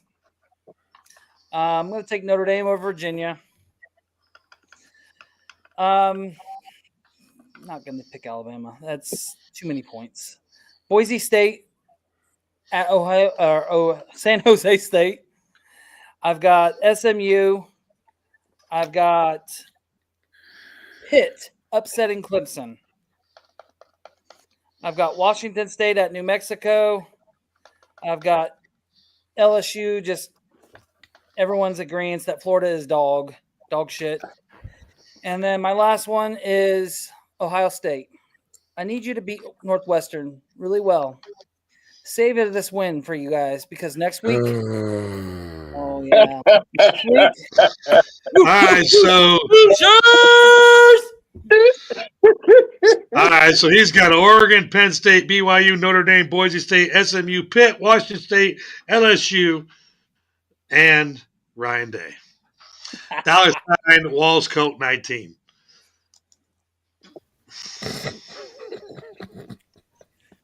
D minus. Hold on a second. Yeah, thank you. How is he winning? That's my point, man. That's why I had to. Now, you know what? I need Kunta in here. How is he winning? I don't know. His see, y'all ain't paying attention to the obvious. His wife is nowhere around, so she's doing it. Notice how his wife ain't around no more, y'all. The shit done got real. It ain't got real. So y'all ain't paying attention. She's doing his pick for him. That's simple and plain. There you go. Why is he doing a Matumbo finger? Yeah, because he's telling the truth. Okay, we're gonna bring everybody back in here now. Baseball. She doesn't know jack shit about college football. Baseball, yes. College football, no. Hey guys, let me rattle this off real fast. Let me just rattle this off. Florida International, West Illinois, UCLA, Charlotte, Maryland, Notre Dame, Nebraska, Washington, Michigan State, Michigan. Name one thing that's in common with all those teams. It's not our fault that they ain't. Ooh! Oh, here we go. I know. It is your fault because you Not picked. our fault. It is. Because who picked Florida Atlantic and Western Illinois and who picked Charlotte? Y'all did. I don't want to hear that. That's what I'm saying. Like, Jesus Christ, pick a team. Pick one. I never seen a schedule like that besides Penn State. As in, Michigan and Nebraska were both ranked at one point in the schedule. In the 80s. No. At the beginning of this year, they were both ranked. yeah, but Not no it was. more. And you know why? UCLA? Because we had to pick a hard schedule outside of our conference. That's why it was hard. Y'all Pac-12 picked the coming to the cakest Big teams I've ever Ten. seen in my life. Y'all picked cake teams. This is freaking awesome. IU doesn't pick the teams. They don't pick Y'all gonna, all right, Ohio State gonna wash out next week in Ohio State, and I hate them. But then when they lose, they go to next. Here you go gonna be out there looking for sympathy the week after. Well, we had a good year. We fought hard. I'm like, yeah, because you played a team that's gonna be actually in the playoffs. ask you None of one these teams you play question. gonna play in the playoffs. One question. When IU wins next week, when IU wins, I will accept all apologies. Damn. It ain't no apology. Yeah. Oh, God damn. Yeah. All right, we go to the next Okay, you segment. beat Ohio State the first This time in 20 segment- years, and they're going to keep talking. Like, come on, man. When the Hold last on. time Hold a on. won a championship? When? Name one Cinderella that won a championship. Name one. Been a long time. Thank you. All right, next segment is brought to you by the NFL Rundown and 6K Pride, brought to you by Metro Cooling and Heating, who specialize in commercial and residential heating for multifamily dwelling. What does that mean, DC? Well, you see, if you are in an apartment and the heat don't work, you can call 470-694-6225. That's again 470-694-cool. Because if your hair don't work and you don't know what to do, call Mike. 470-694-cool. We got to get a new jingle. That's a fucking terrible jingle, Mike. I don't like that. Thursday Night Football saw the Eagles and Saquon Barkley. Shit. I want to say Saquon Barkley 2 beat the Commanders to win 26-18. What has come over Barkley other than being healthy to rejuvenate his game, D? Man, shit. That man Barkley is a machine, man. And I thought they shut him down in the first half, whatever shit was. And then second half, it's like his button got clicked on, man, and he just went wow. Like this guy, I was betting bet 6, and I had him under 95 yards rushing, and it was looking good for me in the first half. But third quarter came, I was gone. Yeah, he just turned on the brother like he's just crazy. That was a bad bet. Kuta, what do you think's going on up there in Philly with Saquon? He's just happy?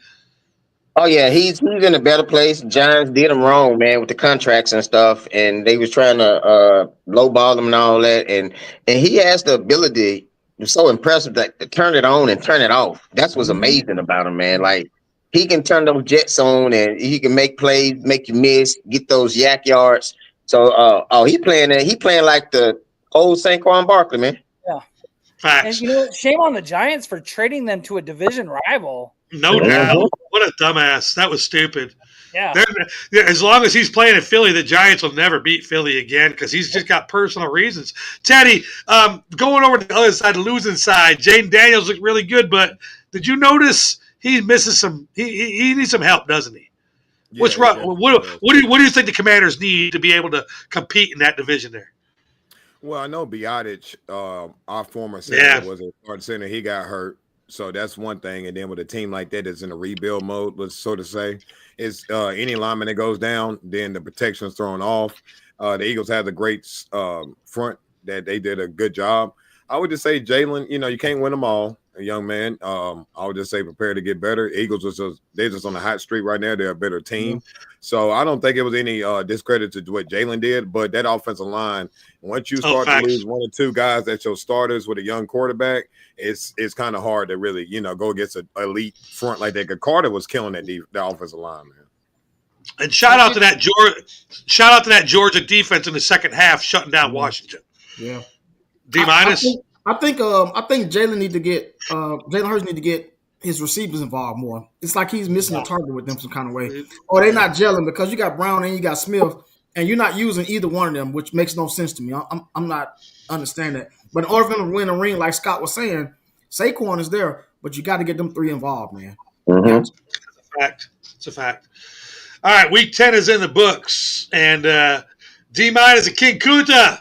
Congratulations to my brothers there hitting the parlay last week, 6-0. D minus, how many is that now? Is that 3 or 4?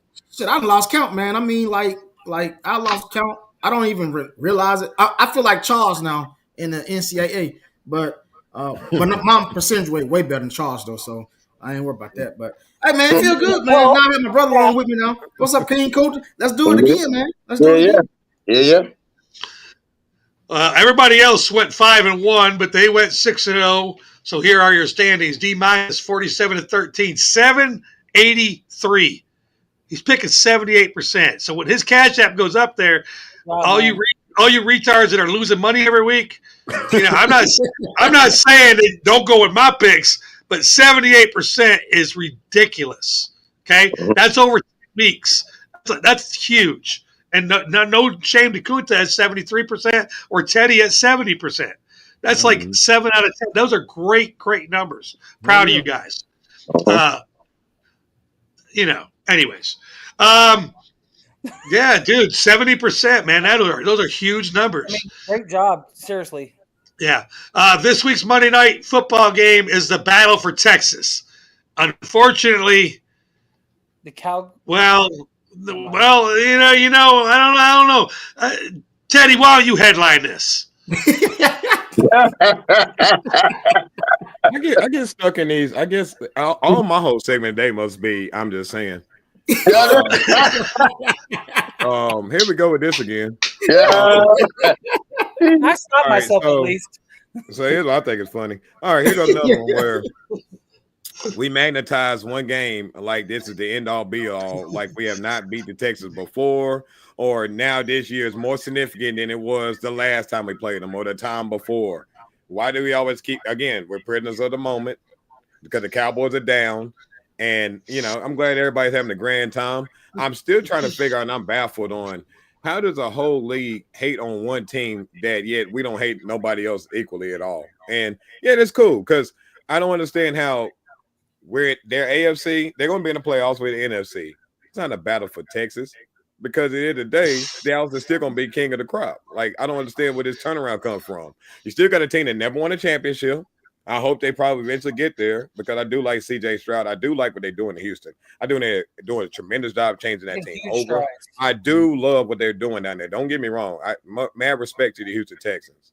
But here we go again with this punching up stuff. When somebody punches up, it's always good for the person doing that. But somebody punch down, oh, that ain't right. And there's one of these scenarios. So let Dallas go out here and win.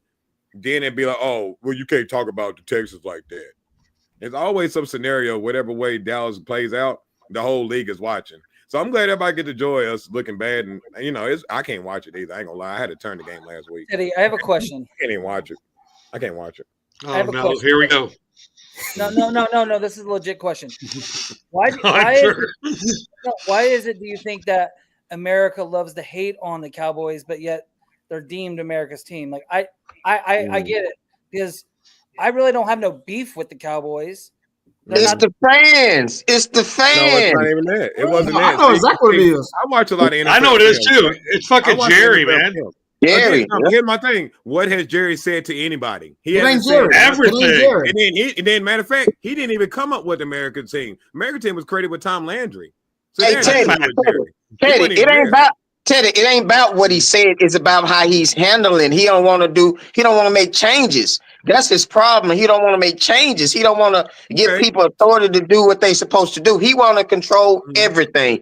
It's But- Jerry. That's why. I agree with that fact, but here's my thing though too. There's only a select few teams that actually do win and know how to win on a certain formula or system. His is outdated. However, tell me these other teams, it's at least 10 teams in 30 years that haven't done nothing.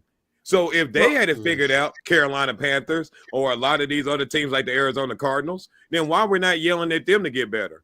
That's why I don't understand where it's coming from. Like Dallas has a bad year. We're supposed to be winning every year. Yeah, so that's the thing with me. That's the only thing I don't dislike about Dallas.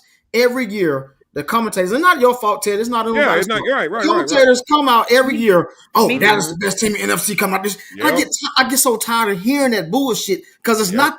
I don't know how they still have jobs, man. I can go in there and say that shit every day. Come on, man. That's what Dallas I'm is saying. good every fucking year, man. Come on, man. Really? How do we lose and we have a whole hour dedicated on first take on we lost the game? I don't care. Like, move on to another team that I don't care. Like, that's what irritates me. I can't even turn on TV in football. Let's say we even winning.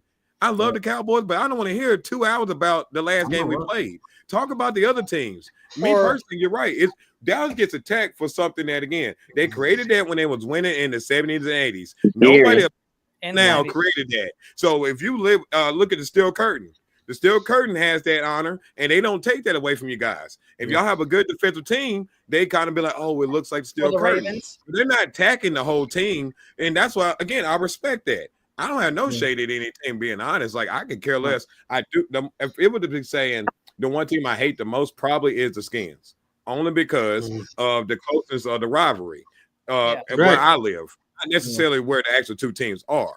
But to say something like the Eagles, I don't really like the Eagles winning. Cool. I don't really care about the Eagles that much. It's nothing against them. And the Giants, I ain't got no shade to them either. I kind of appreciate like Eli's wins against the Patriots. I respect that and LT and all that. But for me, it's just like, I do not understand, and I agree with you guys. Why does everybody put this on this high pedestal? And then if they lose a game or anything, we're just automatically shooting at them. But when we shoot up Kansas City, because it's now the hot new attraction, and it's like we all know they're cheating for them the whole season. So win, lose, or draw, we know they're cheating, and we don't even talk about that or discuss that. But we'll talk about, again, Like Patrick Or they Mahomes. always want to bring up Des Bryant's catch or the Yeah, fumble it's by always Romo. something. I get tired Yeah. of hearing the same old bullshit. I'm tired of every hearing year. it. All right, Kuta, how do you see this game going down? Well, the Texans, the Cowboys, they bleeding out right now. So the Texans, it's an easy win for them. They in the water bleeding right now. Just what I'm saying. It's sorry it happened, but it's gonna happen. Yeah, I ain't even gonna watch the game. I'm done watching. Yeah. I think- yeah. Go ahead, D. That's what I was. Well, I think D. this game will be because I think they saying Nico Collins might come back Monday night. Oh yeah, I saw that. More fuel Yeah. to Yeah, the they could put him in a fifth string wide receiver at this point. It don't even matter. Honestly, Yeah. I don't understand how they do not have. I've been saying this for like ever since Dak. I love Dak. I thought he was the right choice. But the problem is everything with the play calls. If you call every single play to be 10 yards and down, then if I'm a safety, I played in high school. We played against a school that did that. They never threw it past 10 to 15 yards down the field. So your safeties is literally playing downfield the whole game. If you put yourself in a 10-yard box, you can't beat nobody. And they've been doing that crap for years. And then the reason why we don't see what CeeDee Lamb really can do is because he's having to make the most difficult catches every time he catches the ball. It's never like they're throwing and he's running underneath to go get it. He's having to fight through 3 linebackers to get the pass every time. They throw in the box. I don't get it. It's been going on for 10 years. I'm going to make a little elaboration on what Teddy said, and then we're going to go ahead and do our Monday night football. We're going to go ahead and do our football picks. The reason why the Cowboys, in my opinion, are on this higher pedestal is Jerry. And I can prove it to you. And Scott Golliver, one of our fans, just said something in the box. Did you know that Jerry said last night's event was a sold-out event? Has nothing to do with the Cowboys. It was in his place. He said it was a sold-out event. Well, how can 65,000 fans be in a stadium that holds 100K and be a sold-out event? And we already know that there was 65,000 fans there. And we already know that the stadium holds 100K. The reason why the Cowboys are on this pedestal every year by sports writers is because Jerry puts them there. Like I was watching Stephen A's show the other day, and they paused the show to go and listen to Jerry live on his live stream. And you lost. If we keep making him news, they're going to keep on making it news. Like my Raiders had the same record as you. How come I got to go search my website to find out what my boys are doing, and I can watch First Take to find out what you guys are doing? It's Jerry. All right, here's my thing too. You remember too, he's also advertising his stadium. So if I'm gonna sit there, I do it in wrestling. If we had a crowd of 125 people, I'm gonna say it was 300 people in there. Because you're going to make it bigger than what it is. Right. So Hype it. Yeah, you're hyping it. Exactly. So I want to make it more attractive. Correct. They do it at WrestleMania every year. So yeah, I get that part. But to say no, the shade and hate going towards Jerry is, again, he's not saying anything out the way. I mean, if you got an owner that's saying, hey, we can make changes, we're still fighting. Yeah, the problem is he needs to stop talking to the mic. That's my opinion. He needs to shut the hell up. I agree. So like again, Teddy, it ain't what he's saying, is what he didn't do. Y'all had an opportunity to get Derrick Henry. Derrick Henry wanted to play. He wanted to be a Dallas Cowboy. What Jerry Jones do? Not a damn thing. It's not what he's saying, is what he's not doing to make that organization a better organization. But I would say this about the last part. Yeah.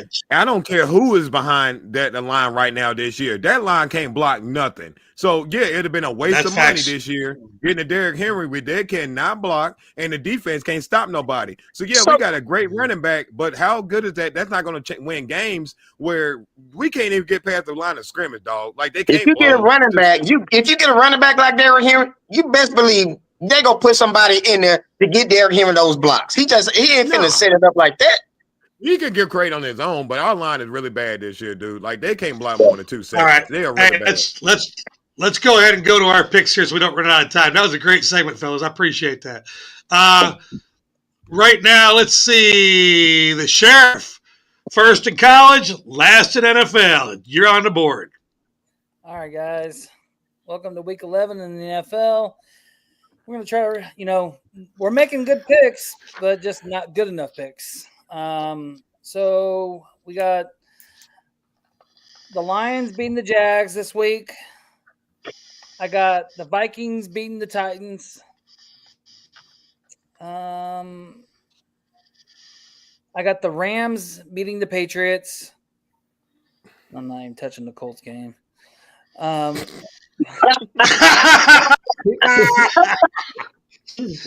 got the 49ers over the Seahawks. Did you really say you're scared of Aaron Rodgers? Did you just say that? Hey, yeah, And that's the easiest win on this damn sheet. yeah, you know, our organization is a fucking dysfunctional. I got the Steelers beating the Ravens, and That's the game you shouldn't touch. Texans at the Cowboys. Actually, I believe that game will actually Pittsburgh will blow out Baltimore. Actually, Oh, All right, so here you go. It's Lions, Vikings, Rams, 49ers, Steelers, Texans, with the Steelers blowing out the Baltimore Ravens. You heard it first here from the sheriff. D minus like it. I gotta start muting. DC.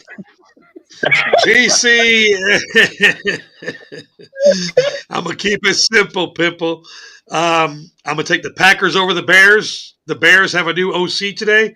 I don't even know who he is, and neither is Caleb Williams. So, Packers. I'm going to take the 49ers because Christian McCaffrey's back, and I'm on a fantasy football 2-game win streak.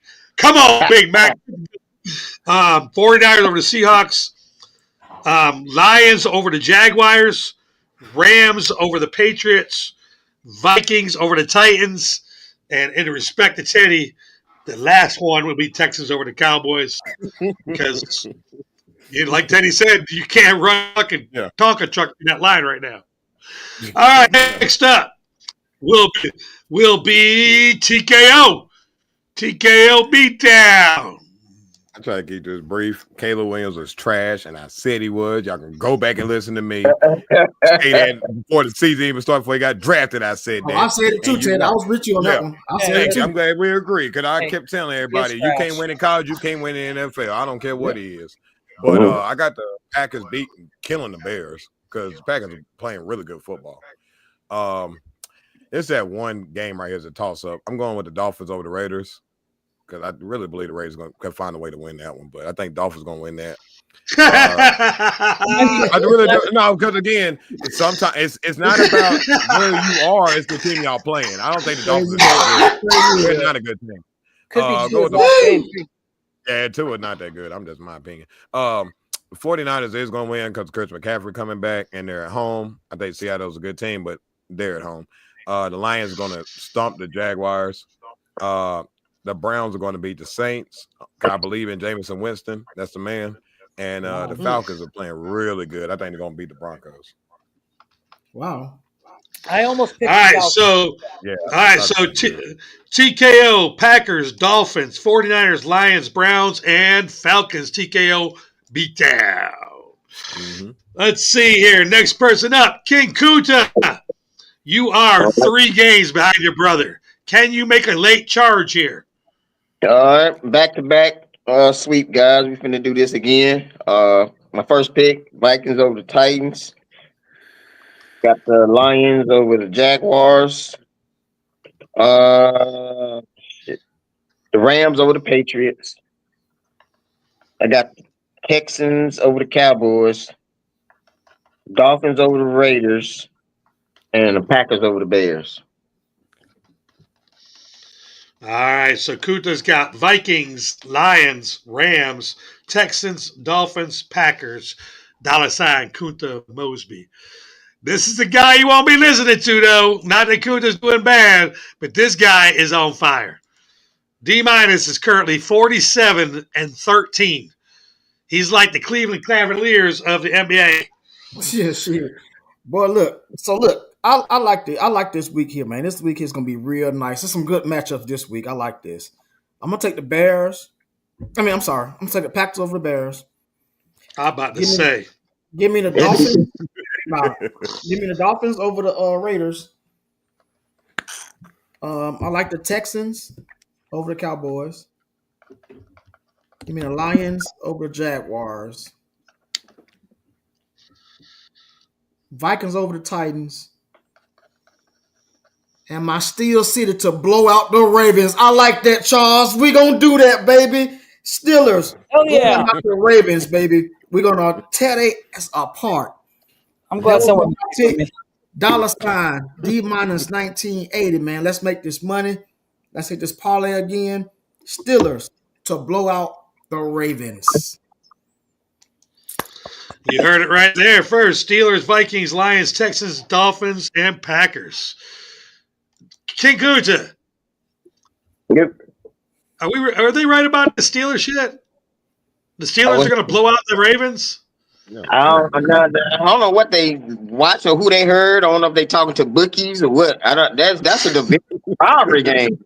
This So gonna be listen, game. in It's my gonna be a game. I will tell you why when I'm just saying and just saying. All right. Well, let's go to it. The next segment is brought to you by One Condoms. It's called I'm Just Saying.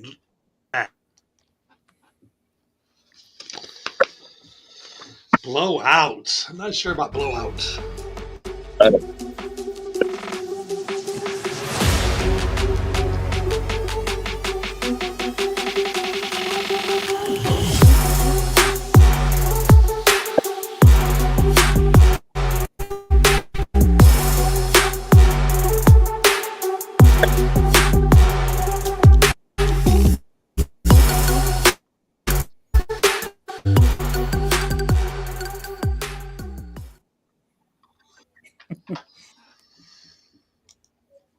You know, I'm learning more and more about this marketing shit.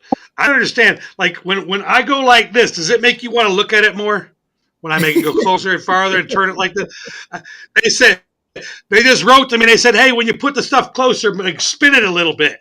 And I'm like, "Okay, like I can hold it right here." But they say this makes it more marketable when you go inside and out and upside. What the fuck is that shit? Calm them down. Creates an illusion. All right. So before we hit this, Teddy.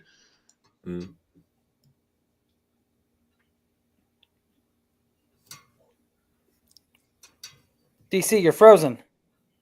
Yeah, is He it? is frozen. Okay, I thought he was saying something. Yeah. I wonder what he was about to He's ask. frozen. I'm curious about that. I guess I was going first. I'll wait. You Yeah, know just- what, baby? Well, just go. You might as well take it over. You go Yeah, on, take it. I want to hear what the leading question was. That's what I think it was going to. Oh, hmm okay. But Well, why I got y'all attention last weekend. If anything, I'm probably more fired up because I ain't been on in a couple of weeks. But I had to wrestle 2 matches in one day, and it was 4 hours and 45 minutes worth of driving. 2 o'clock in the morning. All right. This buffering has been brought to you by Netflix. All right, so I'm just saying, brought to you by One Condoms. Teddy, I was like, let you know we only have 9 minutes, so try to keep it under 2. D minus, what are you just saying today? oh shit, that was a good one. Hey, so look, they asked Lamar Jackson, man, why do you have a problem with the Pittsburgh Steelers? He said, "Hey, I can't explain it. Don't worry about it. Your boy D minus got you. I can explain it to you. He's 1-3 against Pittsburgh Steelers in his whole career, right? So, he is averaging under 40, well, under actually 30 QBR rating, which is terrible. The Steelers defense knows Lamar Jackson. He can't figure it out. We got him like, and then not on that, Tomlin owned Harbaugh. So AFC North have to go through Pittsburgh Steelers. The defense knows his game. He's one-dimensional when we play him. So if you go back and look at it, Steelers have Lamar Jackson number. He cannot beat the Pittsburgh Steelers. And I think he fake injuries sometimes when he don't want to play us because he already know what the deal's going to be. So yes, we are going to blow their ass out again in Pittsburgh, might I add. So me and Charles almost see the blowout, but everybody else don't see it. And my boy Russ, salute out to you, baby. We doing our thing, baby. He averaging 30-some points a game that Pittsburgh don't do.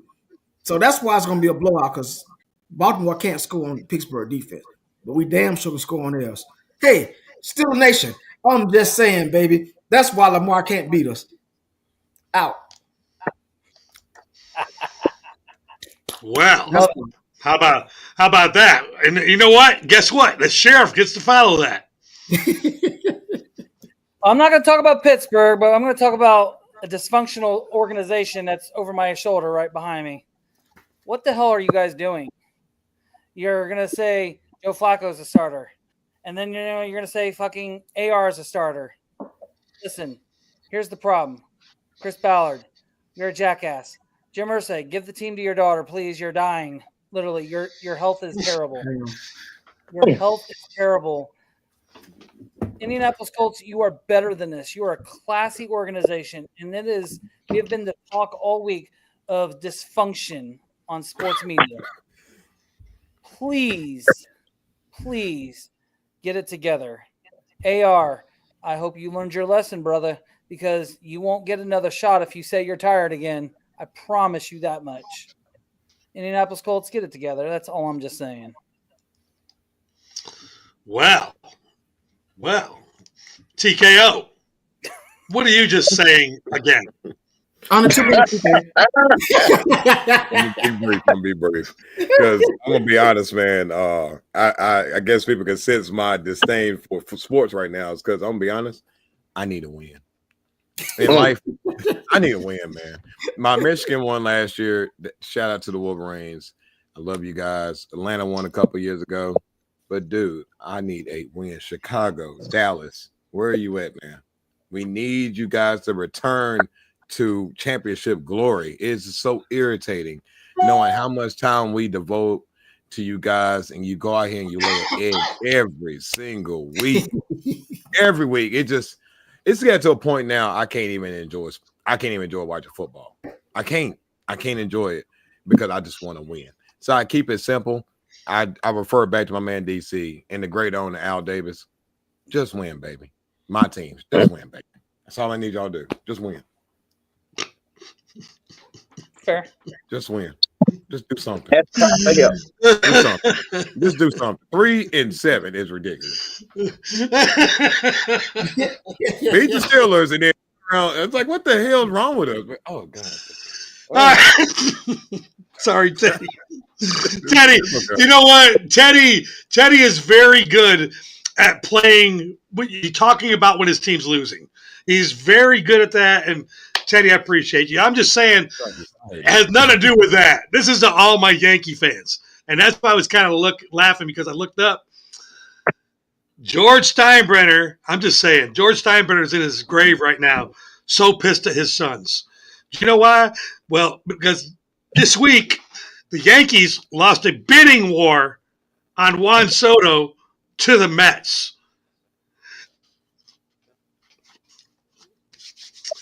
I'm just saying, it's going to be a good year in baseball coming up here. Hold on, he going to the Mets? Oh, hold on, real Why? fast. I saw that he was interested in playing in Indianapolis for the Indians. That was a real story too, by the way. Was it in the Cleveland Gazette?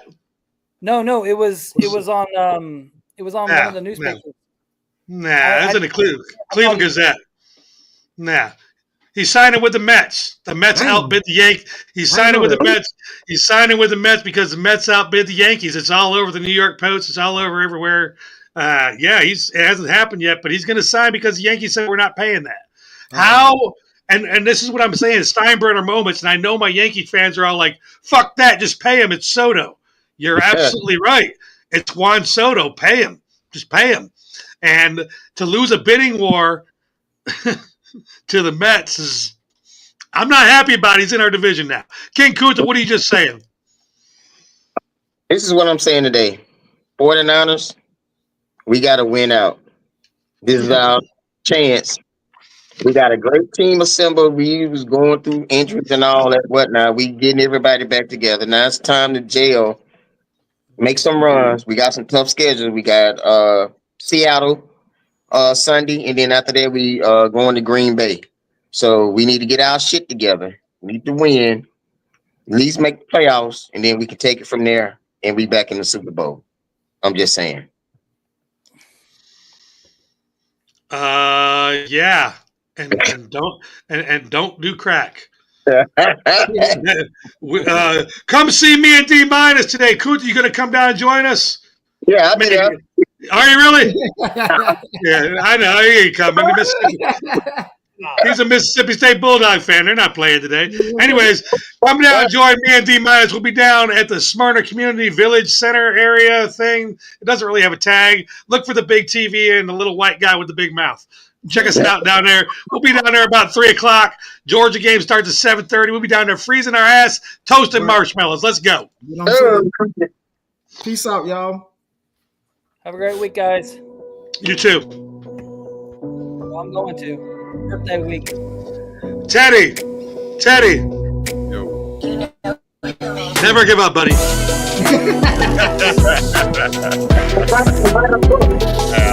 ain't got a cowboy man. Man.